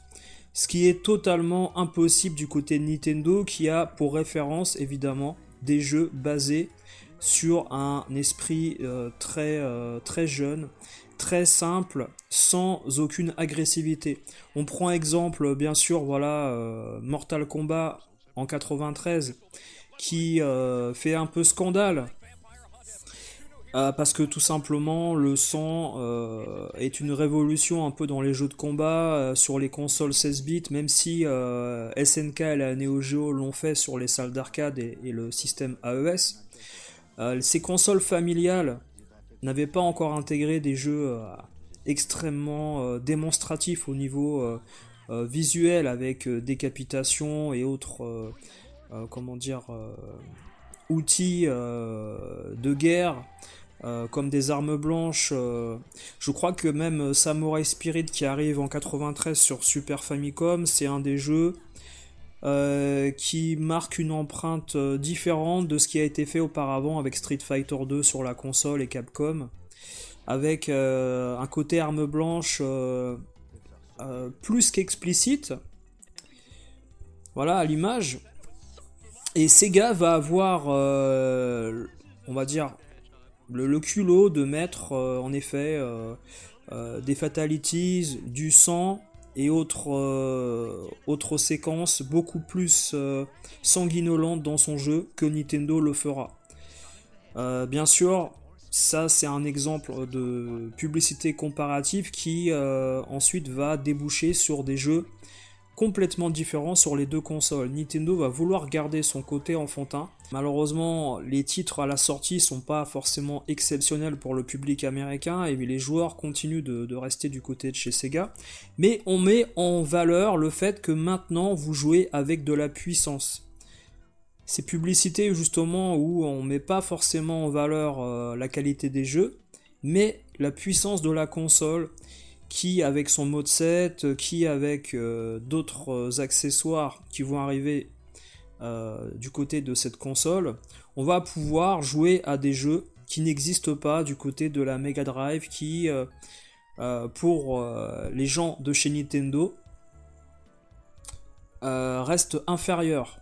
Alors bien sûr, les gens de Sega ont regardé de près les publicités, et c'est pour ça qu'à un moment donné, ils ont joué sur le fait que Sega faisait des choses que Nintendo ne faisait pas. Le premier exemple, bien sûr, c'est le fait que Nintendo sorte en tant que premier jeu, un jeu basé également sur le côté plateforme, humour, gentil, puéril avec Super Mario World. On est loin d'Altered Beast, voilà, on est d'accord. A toujours essayé d'être en avance et d'anticiper le marché. Ça a causé une partie de leur perte également par rapport à leur arrogance, c'est vrai, parce qu'ils avaient un pouvoir financier énorme grâce au succès de la Genesis sur les territoires américains et la Mega Drive en Europe. Ça leur a permis d'avancer sereinement pendant 2 ans. Tous les bénéfices du côté de la Mega Drive ont été investis dans la production du prototype du côté de la Saturn. On connaît la suite malheureusement, et puis les problèmes qui sont arrivés avec le développement et la vente de cette console qui a tenu en tout et pour tout 6 mois la concurrence face à la PlayStation, un concurrent qui n'était pas annoncé sur le marché à l'époque. Alors Nintendo à un moment donné s'est dit aussi, on va sortir des publicités un peu plus agressives, et il y avait ce titre Play It Loud. Le joueur pouvait se sentir investi, on va dire, d'un pouvoir supérieur en jouant au jeu Super Nintendo, avec un côté peut-être différent dans l'approche grâce au mode 7 et aux musiques, ce qui n'a pas été forcément la réalité du marché, mais Nintendo avait voulu mettre 2-3 slogans pour attirer les jeunes, et puis les familles qui voulaient justement éviter le côté agressif et sanguinolent que Sega mettait en œuvre. Alors ce qu'a oublié en effet Sega à un moment donné, c'est que son public a grandi. Il s'était attaqué à un public adolescent, et ce public-là, quand il a atteint la vingtaine d'années, peut-être est passé vers le monde du PC. Alors que Nintendo, qui avait acquis un public enfantin durant l'époque de la NES et de la Super Nintendo, a gardé son public jusqu'à l'adolescence. Et ils ont pu en effet continuer un peu plus longtemps à travers l'exploitation de nouvelles consoles et d'un nouveau marché, alors que Sega avait peut-être épuisé sa clientèle assez rapidement sur une période de 5 ans, avec des joueurs devenus déjà adultes. Alors nous, on était très, très Mortal Kombat chez Sega. Ah bah ouais, tu m'étonnes, avec le sang et tout, un truc de fou que t'avais pas sur On Super NES. on était à Paris, on était dans le cœur de Paris, donc il y avait les machines d'arcade. Voilà, on se régalait. Après avoir joué sur Mega Drive, sur System, on allait se foutre des raclés sur Mortal Kombat. Putain, c'était hyper jouissif. Ah, j'avoue, la version Mega Drive faisait rêver. C'est sur Super NES, moi j'étais obligé de m'emmerder. Alors, si on peut parler du contexte, j'ai vécu la sortie de Mortal Kombat sur Mega Drive, sur Super Nintendo. J'étais d'ailleurs ce jour-là du côté du Score Games à Jussieu, où les gens s'arrachaient en effet le jeu à la caisse. Dans les chiffres, bien sûr, il y a des chiffres de vente par la suite qui ont fait que la version Mega Drive s'est très bien vendue. Simplement, le fait que beaucoup de gens à cette époque-là avaient acheté la Super Nintendo. On est dans le contexte environ d'un peu plus d'un an après la sortie de la Super NES en France. Avril 92, on est plus en octobre 93, quelque chose comme ça, pour la sortie de Mortal Kombat sur Super Nintendo. Ce qu'il faut dire à l'époque, c'est que les gens n'ont pas forcément conscience du sang ou des choses comme ça. Ils lisent pas tous les magazines, mais je peux vous dire que les gens, graphiquement, préféraient la version Super Nintendo, et grâce aux manettes également. Parce que le problème de la Mega Drive, c'est que, en effet, il n'y avait pas assez de touches. Et en plus de ça, on avait ce problème avec la manette où le pad parfois était pas extrêmement bien précis pour sortir les coups. Alors tout ça c'est une question de précision, hein, mais les puristes ne peuvent pas jouer avec une manette Mega Drive à 3 boutons à des jeux de combat. Street Fighter 2, qui s'est très très bien vendu en 93 sur la Mega Drive également, ça a été un des soucis. Sega a dû sortir une manette spéciale pour jouer à Street Fighter 2. À cette époque-là, le dilemme, c'était en effet le prix. 549 francs du côté de la Super Nintendo. Et je vous rappelle le contexte, en septembre 93, Mortal Kombat arrive sur Mega Drive, octobre 93, Street Fighter 2 sort sur Mega Drive. Donc on est quand même dans une période qui est assez difficile pour le choix au niveau des gamers. Et les gens qui ont une Super Nintendo n'achètent plus de jeux Mega Drive. Et aujourd'hui on aime bien dire qu'en effet il y avait une question par rapport au sang, etc. Je peux vous dire qu'à l'époque, quand vous aviez plus l'envie d'investir sur une console qui était sortie avant celle que vous aviez achetée récemment, le choix était très rapide, hein. On n'achetait pas de jeux sur l'ancienne console, hein. Parce que de toute façon ces deux versions là, moi à l'époque j'avais 16 ans.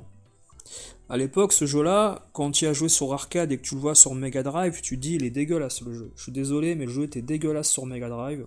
Master System honteux.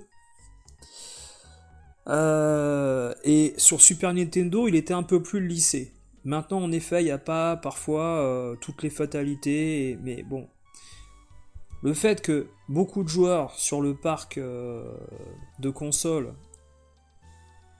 vendus avaient acheté la Super Nintendo, au tout début, je peux vous dire que des Score Games, des Micromania, on a vendu des PLT, des Mortal Kombat sur la Super NES, et même en import sur Super Famicom avec également le 60 Hz et les puces qui étaient intégrées, parce que ça vous permettait de jouer avec des sprites beaucoup plus grands à l'image qui étaient étirés et une vitesse de jeu beaucoup plus rapide. Ça paraît rien pour vous aujourd'hui, mais à l'époque les bandes noires en 50 Hz ça faisait énormément la différence pour la Super Nintendo.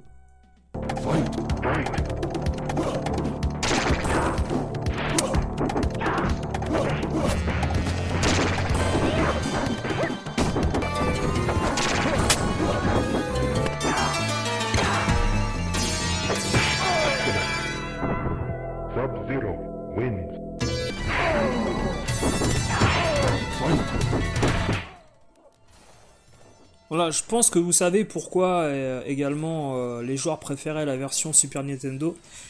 C'est tout simplement la manette, les voix digites des personnages, des noms qui sont annoncés lors de leur victoire, qui ne le sont pas sur Mega Drive. Il faut un code pour la Mega Drive pour activer le sang. Il n'est pas d'origine. Qu'est-ce qu'on peut dire d'autre musicalement, bah, je trouve que sur Super Nintendo c'est mélodieux. Par contre, le son est beaucoup moins fort au niveau de la basse que sur la Mega Drive. Les sprites sont plus gros sur Super Nintendo. L'action est plus zoomée dans le décor. Il y a plus de détails au niveau des décors à l'arrière-plan. Et puis les couleurs sont plus belles également. Bah, ça, après, c'est la Super NES, c'est normal. Sinon, sincèrement, bon, il n'y avait pas forcément un débat énorme. Chacun avait le petit détail qui faisait une différence, mais je pense que quelqu'un qui avait la version Super NES n'enviait pas la version Mega Drive. En tout cas, dans le cercle d'amis que moi j'ai eu, j'en ai connu un ou deux qui ont acheté la version Mega Drive, ils l'ont revendue pour acheter la version Super Famicom en japonais de Mortal Kombat. À cause du 60 Hz, action beaucoup plus rapide et moins saccadée. Hein. Sega a écrasé définitivement Nintendo, mais Mortal Kombat est sorti donc avec le sang.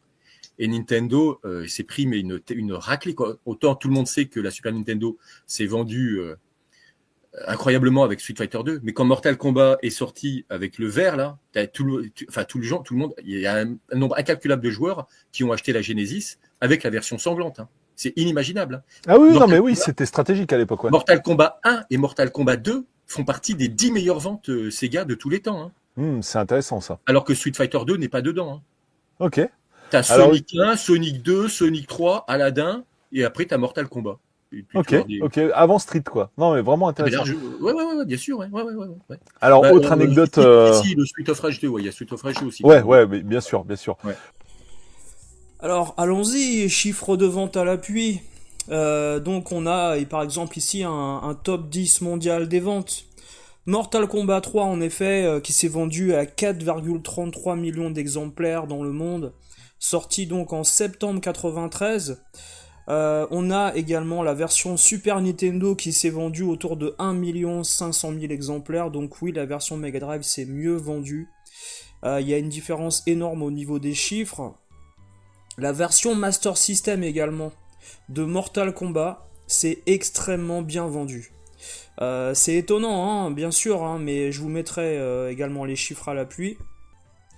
Avec en juillet 94, également sur Master System, voilà, pendant 4 mois, de mai à août, c'est le jeu le plus vendu sur Master System au monde, ce Mortal Kombat.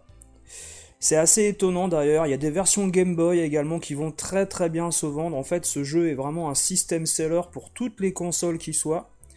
Et bien sûr, octobre 93, la Mega Drive, la Super Nintendo, le jeu s'arrache à des milliers d'exemplaires à travers le monde.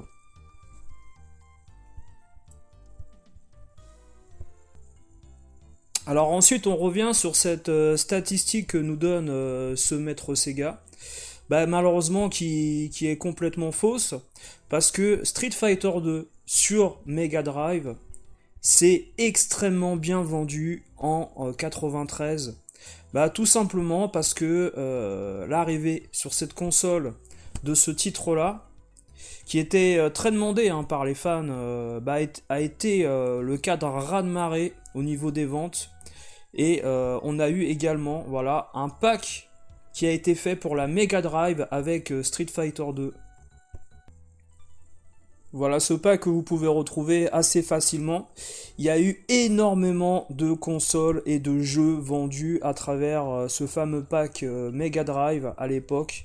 Et on référence, je vais vous montrer ça tout de suite, on référence énormément de jeux vendus pour Street Fighter 2 Special Champion Edition, 1 665 000 exemplaires de jeux vendus à travers le monde, États-Unis, Europe, Japon. C'est aussi grâce au fait que Sega avait adopté la manette 6 boutons qui était vendue également à cette période-là. On retrouve également au niveau des chiffres de vente, voilà, des jeux comme Jurassic Park, NBA Jam, Aladdin, 4 millions d'unités, Sonic, 7 550 000 unités dans le monde. Par contre, aucune trace de ce fameux Street of Rage au niveau du top 19, top 20, si on peut dire, des ventes sur la Genesis des jeux. Voilà. Donc Street Fighter 2 qui selon lui ne s'est pas vendu, c'est tout de même plus vendu que Altered Beast, Mortal Kombat, Sonic Spinball et Mighty Morphin Power Rangers, qui sont des hit sellers pour la console. Alors ensuite, on va avoir une anecdote assez intéressante où on nous explique qu'il y avait un des maîtres Sega à la hotline qui vendait ces jeux que Sega lui fournissait. Gratuitement bien sûr, à travers les différentes sorties des titres à l'époque. Et ce qui est amusant, c'est que plus l'interview continue, en fait, et plus il t'explique que lui aussi vendait ses jeux, mais attention, il en a vendu que 5. Voilà, sachant qu'il en recevait, soi-disant pour lui, une quarantaine assez fréquemment, tous les mois, donc voilà, ça me laisse assez dubitatif, en fait, de balancer ses collègues, et de faire la même chose, et puis de dire que c'est pas bien, voilà. Il disait, tiens, en fait, tu veux pas acheter un jeu, là, parce que moi, je les ai... Le mec était en train de revendre ses jeux. Non mais attends, t'es sérieux? Alors, j'ai pas Il dit, s'est fait dégage en fait le gars. Il s'est dit, 15 jours après, il était viré. Ce qui honte de rien quoi, c'est incroyable. Ouais, qui doute de... Non, mais c'est incroyable encore que je n'en ai pas... J'imagine que tous autant qu'on était, moi j'en ai vendu quelques-uns, très peu, mais voilà, les gens savaient que je travaillais chez Sega, et quand un jeu important sortait, et les amis, j'ai dû en vendre, je sais pas, mais même pas 5, quoi. J'en ai vendu 5. Il y a vraiment des gens qui n'ont honte de rien, quoi. Il en a vendu 5. On est rassuré, tout va bien. Et j'ai fait beaucoup de choses. Je faisais beaucoup de démonstrations, les salons, les trains, l'événementiel. J'ai fait des oui, c'est varié quand même au final, quoi. Ouais, j'ai fait des soirées privées pour TF1, pour M6, pour le Stade de France. J'ai dîné juste à côté d'Aimé Jacquet, de Jean-Claude Darmon, un des chapitres que je raconte dans mon livre. Je suis passé à... Alors là, préparez-vous, parce que là, c'est une masterclass de mensonges, d'inventions, et je pense que pour moi, ça, c'est le smoking gun. C'est le moment où, justement, les mensonges rentrent en complément de son expérience à la hotline, pour une personne, quand même, qui se présente comme, on va dire, entre guillemets, un espèce de communicant, directeur marketing commercial, tout ce que vous voulez, de Sega, et qui explique également la stratégie économique et la chute de Sega à travers son métier à la hotline et dans la presse autour de Megaforce. Donc là, attention, préparez-vous parce que là, ça va faire mal.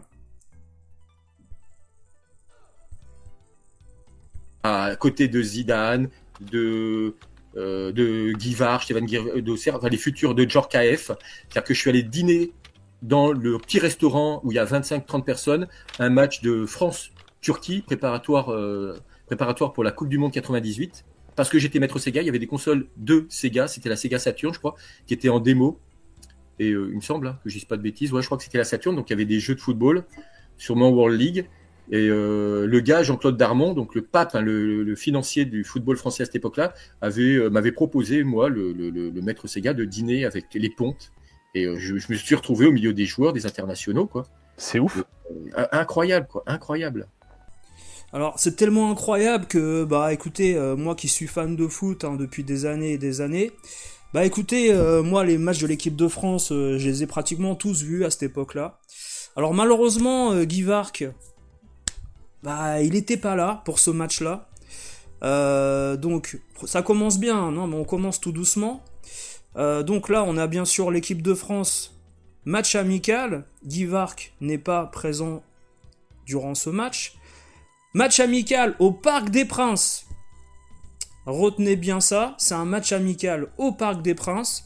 Le match, on va dire, retour sera en Turquie en 99, beaucoup plus tard. France-Turquie 4-0, match amical, octobre 96. Deuxièmement, la France, l'équipe de France, alors ok Jean-Claude Darmon, pas de souci, qui a été partenaire de l'équipe de France avec la Fédé, les droits de télé et les événements, etc. Sega n'a jamais été partenaire de l'équipe de France. Jamais. Ensuite, il y a l'histoire du restaurant. Alors, à quel moment, voilà, des joueurs qui sont en équipe de France, qui également jouent en Italie, jouent à l'étranger, en Angleterre ou dans certains clubs français, vont aller au restaurant après le match, ou alors, enfin à minuit quoi. Et déjà, qu'est-ce que fait un maître Sega à minuit dans un restaurant ou 23h30 ?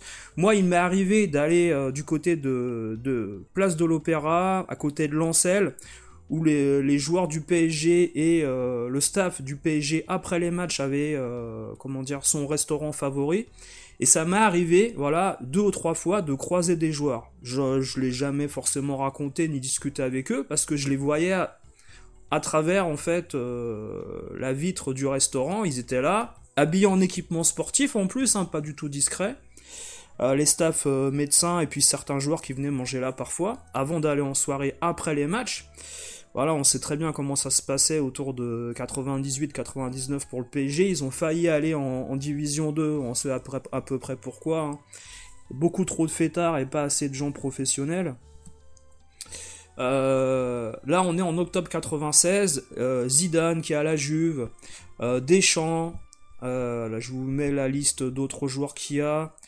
Voilà, il y a Thuram, qui joue encore à Monaco, Lamouchi qui est à Auxerre, Patrice Loco qui est au PSG par contre, mais voilà, Candela, il devait être Candela, je pense pas qu'il était à l'AS Roma encore, à vérifier, Djetou qui était à Monaco, Robert Pires qui était au FC Metz, Barthez, il était à Monaco. Barthez, excusez-moi, il était à Monaco. Donc beaucoup de joueurs de Monaco. Et l'anecdote se poursuit. L'anecdote se poursuit. Il aurait mangé à côté des joueurs parce que Jean-Claude Darmon, qui connaît Maître Sega et qui aime bien jouer à la console à 23h30 ou minuit au restaurant. Jean-Claude Darmon avait certaines alliances et également avait créé le secteur Europe du côté des Champs-Élysées, où il y avait justement restaurants, hôtellerie, etc.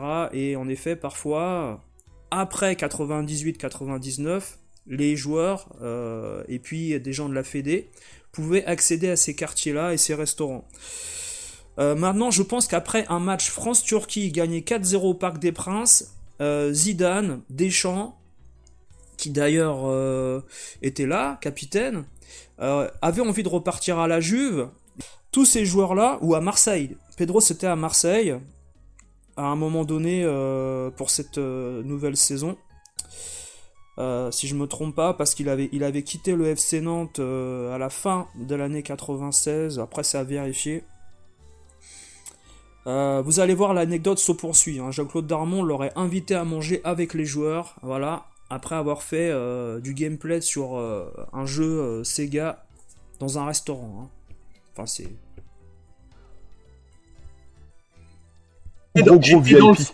J'étais dans le flux. Quand je suis rentré dans le restaurant, il y avait Aimé Jacquet qui sortait. Il y avait les joueurs qui étaient là, et j'étais dans le flux où tout le monde saluait Aimé Jacquet et son. Est-ce qu'il y a des gens qui saluaient Maître Sega quand même Je l'ai félicité. Félicitations pour votre match, alors que j'ai pas vu une minute du match, quoi. Parce que félicitations. Les Français ont battu la Turquie 3-0 ce jour-là. Et j'ai dit félicitations. Tout le monde me félicitait, donc j'ai félicité Aimé Jacquet pour un match que je n'ai pas vu.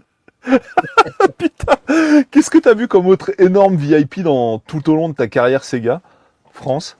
J'ai vu toutes les célébrités, les stars de TF1, puisque j'ai fait leur soirée de réveillon de Noël. Ok. Voilà, donc il y avait évidemment PPDA, Claire Chazal, je les oublie, Philippe Bouvard, enfin il y en avait tellement. Voilà, c'était hallucinant, j'avais l'impression d'être dans un monde parallèle. Hein. Il y avait que des gens connus. Il y avait que des gens connus. Ah oui, anecdote, Marc Lavoine, ouais. Marc Lavoine qui a passé toute une après-midi avec nous à jouer à Street Fighter 2, etc. Lui, par contre, Marc Lavoine, gamer, quoi. Ouais, gros gamer, ouais. Alors j'avais recroisé, Thierry Lhermitte que je croisais plusieurs fois, Thierry Lhermitte que j'ai croisé souvent à la Fnac Digital, là, du côté d'Odéon. Ouais. Je pense que c'était plutôt un joueur PC, hein, et pas forcément plutôt des. Mais gamer quand même, hein, gamer. Ah, je le voyais dans le rayon. Alors dans le rayon, je le voyais de passer près du rayon jeux vidéo. Alors j'ai pas trop fait gaffe, mais je l'ai vu 2 fois. Donc en plus j'étais fan. J'avais acheté son album Paris. En plus c'était en 91, il venait de sortir Paris. C'était drôle. J'arrive à Paris, j'achète l'album Paris et 6 mois après, Marc Lavoine vient nous voir. Les mecs. Donc voilà, il y a certaines coïncidences qui sont assez troublantes. François Cluzet aussi, que je voyais à Score Games aussi, mais lui il venait acheter des jeux pour son fils. Ok, Nicolas nous dit joueur Amstrad en fait, gros fan de l'Amstrad, Thierry Lhermitte. Ouais, Amstrad, ouais. D'accord. Intéressant. Bah, Amstrad, qu'est-ce qu'ils ont fait après le CPC? Par contre, c'était quoi? C'était Bah, pas grand chose en fait. Bah, ils sont mis au PC aussi, Amstrad. Hein. Ils ont fait des PC. Ouais. Mais là, ça fait, voilà, à partir de ce moment-là, c'était terminé en fait. C'est possible, hein, mais surtout que là, moi, c'est de 91, 92 dont je parle, j'imagine. Donc, 92, est-ce qu'il y a encore des Amstrad? Je sais pas. C'est ça, et je confonds, c'est pas Véronique Sanson, c'est Catherine Lara. Ah, d'accord, bah, merci pour. Il a été, je sais pas, il croise des gens, des célébrités chez Score Games. Enfin, je comprends pas en fait l'amalgame en fait. Il arrive à Paris, il parle d'un CD, de musique qu'il a acheté, je sais pas quoi, le destin, enfin. Moi j'ai du mal à croire à tout ça en fait. Moi j'étais à la fac pendant plusieurs mois, un peu plus d'1 an du côté de Paris. J'ai croisé des personnalités aussi, même au McDo, hein, je veux dire, c'est pas pour ça que je me suis présenté comme maître Sega en étant au McDo. Ouais. Has blast processing. Super Nintendo doesn't. So what's blast processing do?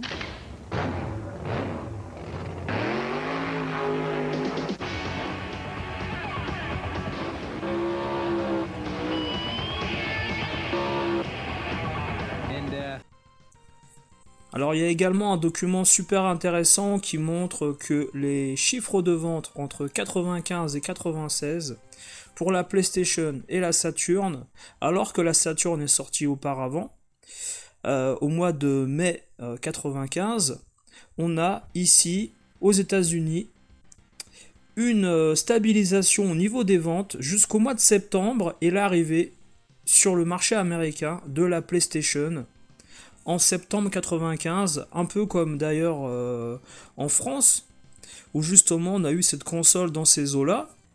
Je sais plus si c'était le 29 septembre ou quelque chose comme ça, ou début octobre pour la PlayStation 1, qu'on a pu avoir dans les magasins spécialisés, peut-être parfois légèrement un jour ou deux en avance. En tout cas, la PlayStation, c'est pas une ligne droite horizontale au niveau de la courbe et de la progression. Ça monte en flèche façon, comment dire, le shuttle Columbia de la NASA qui va dans l'espace. Hein, c'est tout droit et c'est en orbite. Alors que la Saturn, hein, c'est plus une trajectoire, on va dire, stable.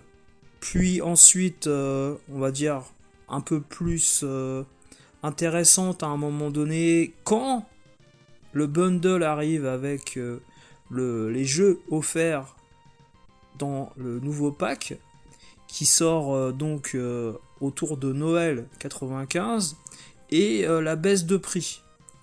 Là, la console Saturn remonte au niveau des ventes. Mais voilà, en janvier 96, cette ascension fulgurante au niveau des ventes, hein, entre 400 et 500 000 exemplaires, qui sont très vite atteints par PlayStation, on a donc cette Saturn qui va prendre un autre chemin et stagner. Là, on a clairement une différence au niveau des ventes. On oublie également un fait important, c'est que à l'arrivée de la Saturn, le 32X n'est plus produit au niveau des softwares et assuré au niveau de la vente par Sega. Et ça, en effet, dans la tête des clients, c'est un choc pour ceux qui viennent d'acheter cet accessoire pour la Mega Drive. Ce qu'on peut dire également, c'est que le budget alloué au niveau du marketing est de 25 millions de dollars pour la Saturn, et ça sera énorme pour la Dreamcast par la suite également. On a également des chiffres super intéressants au niveau de cette publicité aux USA, et également au niveau des ventes de la console progressive, et c'est justement cette baisse en fait de tarifs qui a fait que la Saturn s'est très bien vendue à un moment donné à Noël 95, comme je vous ai dit. Voilà, avec 340 000 exemplaires partis pour la PlayStation et 119 000 pour la Saturn à Noël 95, alors que la Saturn stagnait autour de 10 à, on va dire, 20 000 exemplaires en moyenne sur les 6 derniers mois. Et également, voilà, vous avez le budget distribution, marketing, promotion, télévisuel, etc. Sony, c'est 40 millions de dollars. Et Sega, voilà, c'est entre 20 et 25 millions de dollars pour le lancement de la console. Au final, il y a une différence énorme de puissance économique. Vous avez ici les titres les plus vendus sur la console, voilà, au lancement, avec Clockwork Knight et Daytona USA, qui sont les jeux les plus vendus au lancement, avec Virtua Fighter Remix, également, qui a bien marché.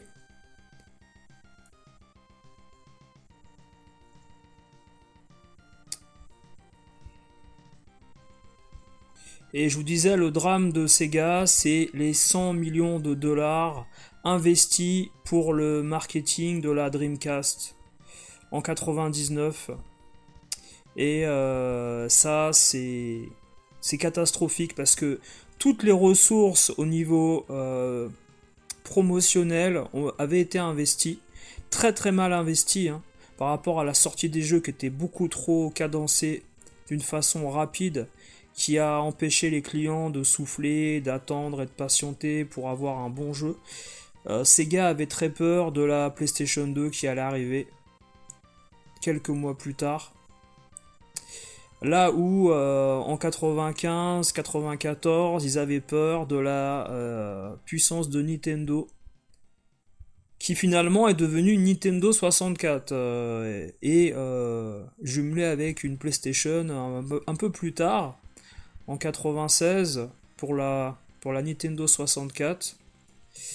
Mais Sega était à chaque fois le petit challenger qui a très mal exploité ses pièces au niveau de l'échiquier.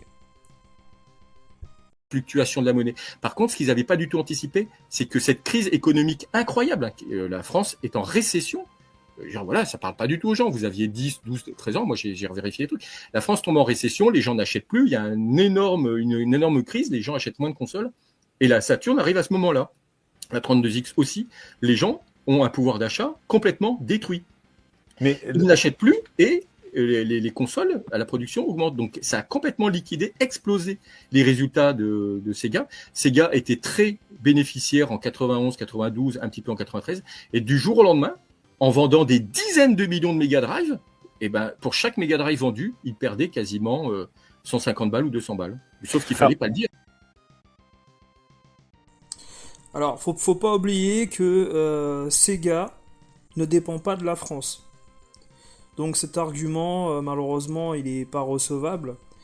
Et les 10 millions de consoles, tu peux pas les vendre non plus à d'autres personnes qui ont déjà une console Mega Drive. Le parc de consoles, en fait, chez le client, c'est avant tout la rentabilité. C'est-à-dire que des gens qui ont acheté une console il y a 1 ou 2 ans, ou voire 3 ans, vont pas revendre la console tout de suite. Donc une des raisons principales pour lesquelles les gens n'ont pas acheté de Saturn, c'est simplement qu'ils étaient satisfaits avec la Mega Drive, ils n'avaient pas forcément non plus envie d'acheter. L'histoire de la baisse du pouvoir d'achat ne rentre pas en compte à partir du moment où les foyers ont déjà une console à la maison. C'est pas quelque chose de prioritaire pour le foyer, ni pour l'adolescent, qui dépend du budget familial, et c'est une personne en effet qui n'a pas un travail pour s'acheter quoi que ce soit. Ça, c'est la hotline quand on était rue du Colonel Avia, donc pas très loin de Tilt et Console Plus. Donc les choses s'éclaircissent un tout petit peu, on comprend qu'en fait les bureaux de la hotline de Sega n'étaient pas à côté en effet de Megaforce, ils étaient dans des locaux séparés. Ce qui explique que peut-être voilà, il a pas fréquenté JM Destroy plus que ça, ni Alain Glacourt plus que ça. Je me suis mis dans cette réflexion en imaginant que j'étais vraiment pas le Kalinki qui avait aucun pouvoir, ni Ayo Nakayama, mais Isao Okawa. Isao Okawa, c'est lui qui a mis, donc le méga boss. Voilà, le mec, voilà, c'est lui qui met son... Alors, on revient rapidement sur ça. Tom Kalinske, et bien sûr qu'il avait des pouvoirs. C'est le président de Sega Amérique, c'est lui qui prenait les décisions, il avait carte blanche au niveau de la commercialisation et du marketing de Sega aux États-Unis, avec l'approbation des Japonais. Mais c'est lui qui décidait ce qu'il allait faire, il avait du pouvoir. Je pense qu'à un moment donné, Tom Kalinske, il faut arrêter de dire que c'était un baltringue et ceci, cela. C'est pas recevable quand une personne comme lui a relevé la marque de Sega aux États-Unis. Pognon, quoi. C'est lui qui sort 20 millions de dollars alors qu'il va mourir pour développer la Dreamcast. La Dreamcast, s'il n'avait pas donné de sa poche, de son argent personnel, de sa fortune personnelle, Sega était tellement endetté, il ne l'aurait pas développé. On n'aurait même pas vu la machine en fait. Non, jamais. Il n'y avait pas du tout les budgets. C'était hors budget. C'était fini. Sega n'avait plus d'argent depuis un moment. Et si vous, tous autant que vous êtes joueur Dreamcast, vous pouvez jouer à la Dreamcast, jouer à Shenmue ou à Sonic Adventure, à Crazy Taxi, à Jet Set Radio, c'est parce que le patron historique, le président du conseil d'administration et l'actionnaire principal, donc le seul décideur. Il faut savoir que la personne qui décide dans une entreprise, c'est pas le DG, c'est pas le mec qui dirige qu'on voit à la télé. Non, c'est celui qui a les actions. C'est lui qui dit à chaque fois qu'il signe des chèques. S'il n'avait pas un passionné, énorme passionné, s'il n'avait pas à chaque fois mis les rustines renflouées, et peut-être même la Saturn serait même peut-être pas sortie si ça avait été quelqu'un d'autre. Lui, il a accepté. Bon, je pense qu'après, il y a un délire d'être à la place d'un des présidents qui est trop prononcé. Quand on voit les chiffres de Sega en 94 et 93 avec des rentrées énormes en millions de dollars au niveau de l'arcade, des produits vendus et des consoles avec le deal avec Virgin, l'entreprise gagne de l'argent sur différents secteurs et peut investir largement au niveau de la Saturn. Le problème qu'il y a eu également, c'est le côté marketing où ils ont investi 60 et 100 millions de dollars au niveau de la Mega Drive, du Mega CD, du 32X et ensuite Saturn et Dreamcast. C'est 160 millions de dollars qui partent rapidement dans le marketing et la Dreamcast, malheureusement, ça n'a pas été rentabilisé du tout. Pas lui que tu vois sur le pack Dreamcast au Japon. C'est pas lui C'est pas lui, sur le pack Dreamcast. Tu sais, sur le pack Dreamcast, en fait, tu vois un boss de Sega, ce qui est complètement dingue, en fait. Et même, il faut que tu le cherches dans la démo du jeu qui était sorti initialement avant. Isao Okawa, il a des lunettes, alors qu'Ayo Nakayama, on n'a pas. Okay. Alors, là, c'est quand même fantastique parce qu'en fait, il ne sait pas à quoi ressemble le coffret pack de la Dreamcast sorti spécialement au Japon. Pour un spécialiste Sega, c'est un peu dommage.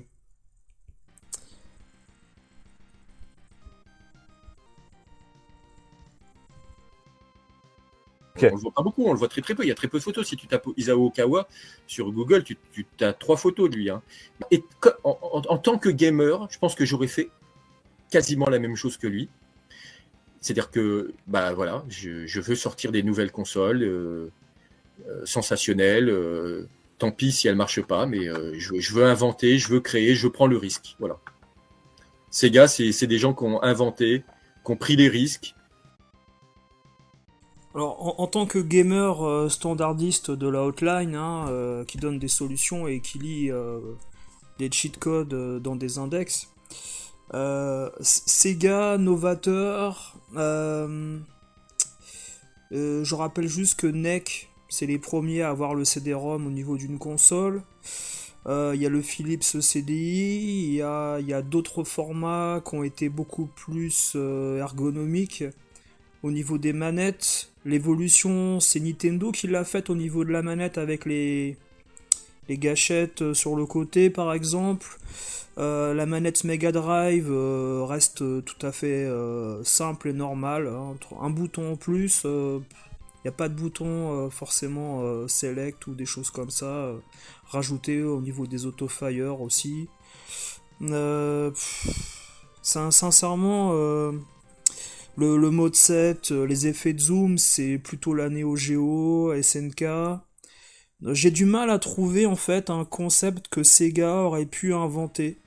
Les lunettes 3D, on en parle un peu dans l'interview, en disant que sur Master System, on a intégré les lunettes. Vous avez essayé les lunettes 3D sur la Master System? Catastrophique.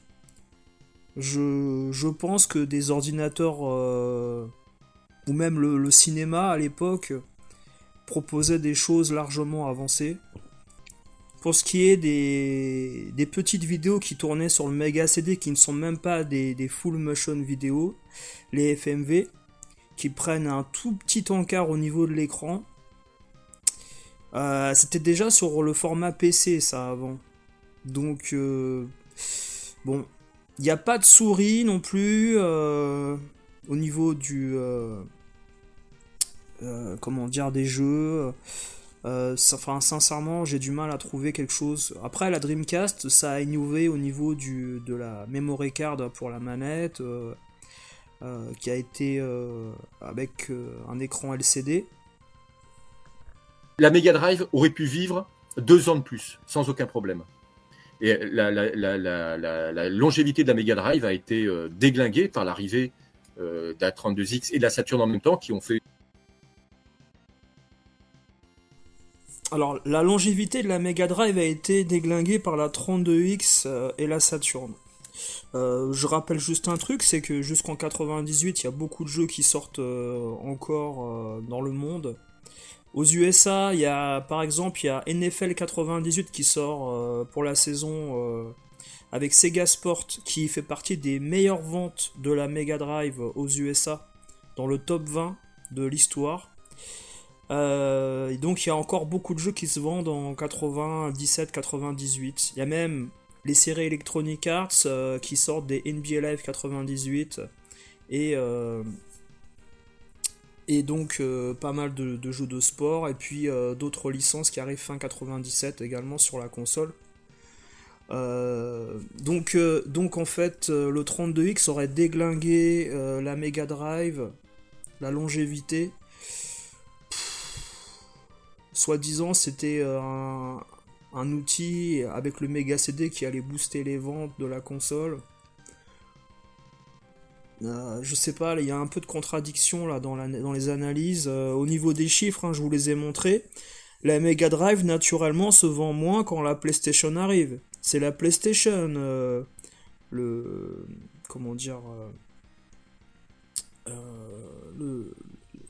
Factor X qui fait que la Mega Drive se revend d'occasion par les gamers pour acheter une PlayStation. On sait que les Japonais de Sega avaient peur de Nintendo au début avec leur projet avec le CD, qui est finalement devenu une Nintendo 64. Et de fait, à un moment donné, quand Nintendo et Sony se sont séparés, Sony a fait sa propre console. C'est ça qui a déglingué la Mega Drive. C'est l'arrivée massive de la 32 bits. 16-bit arcade graphics.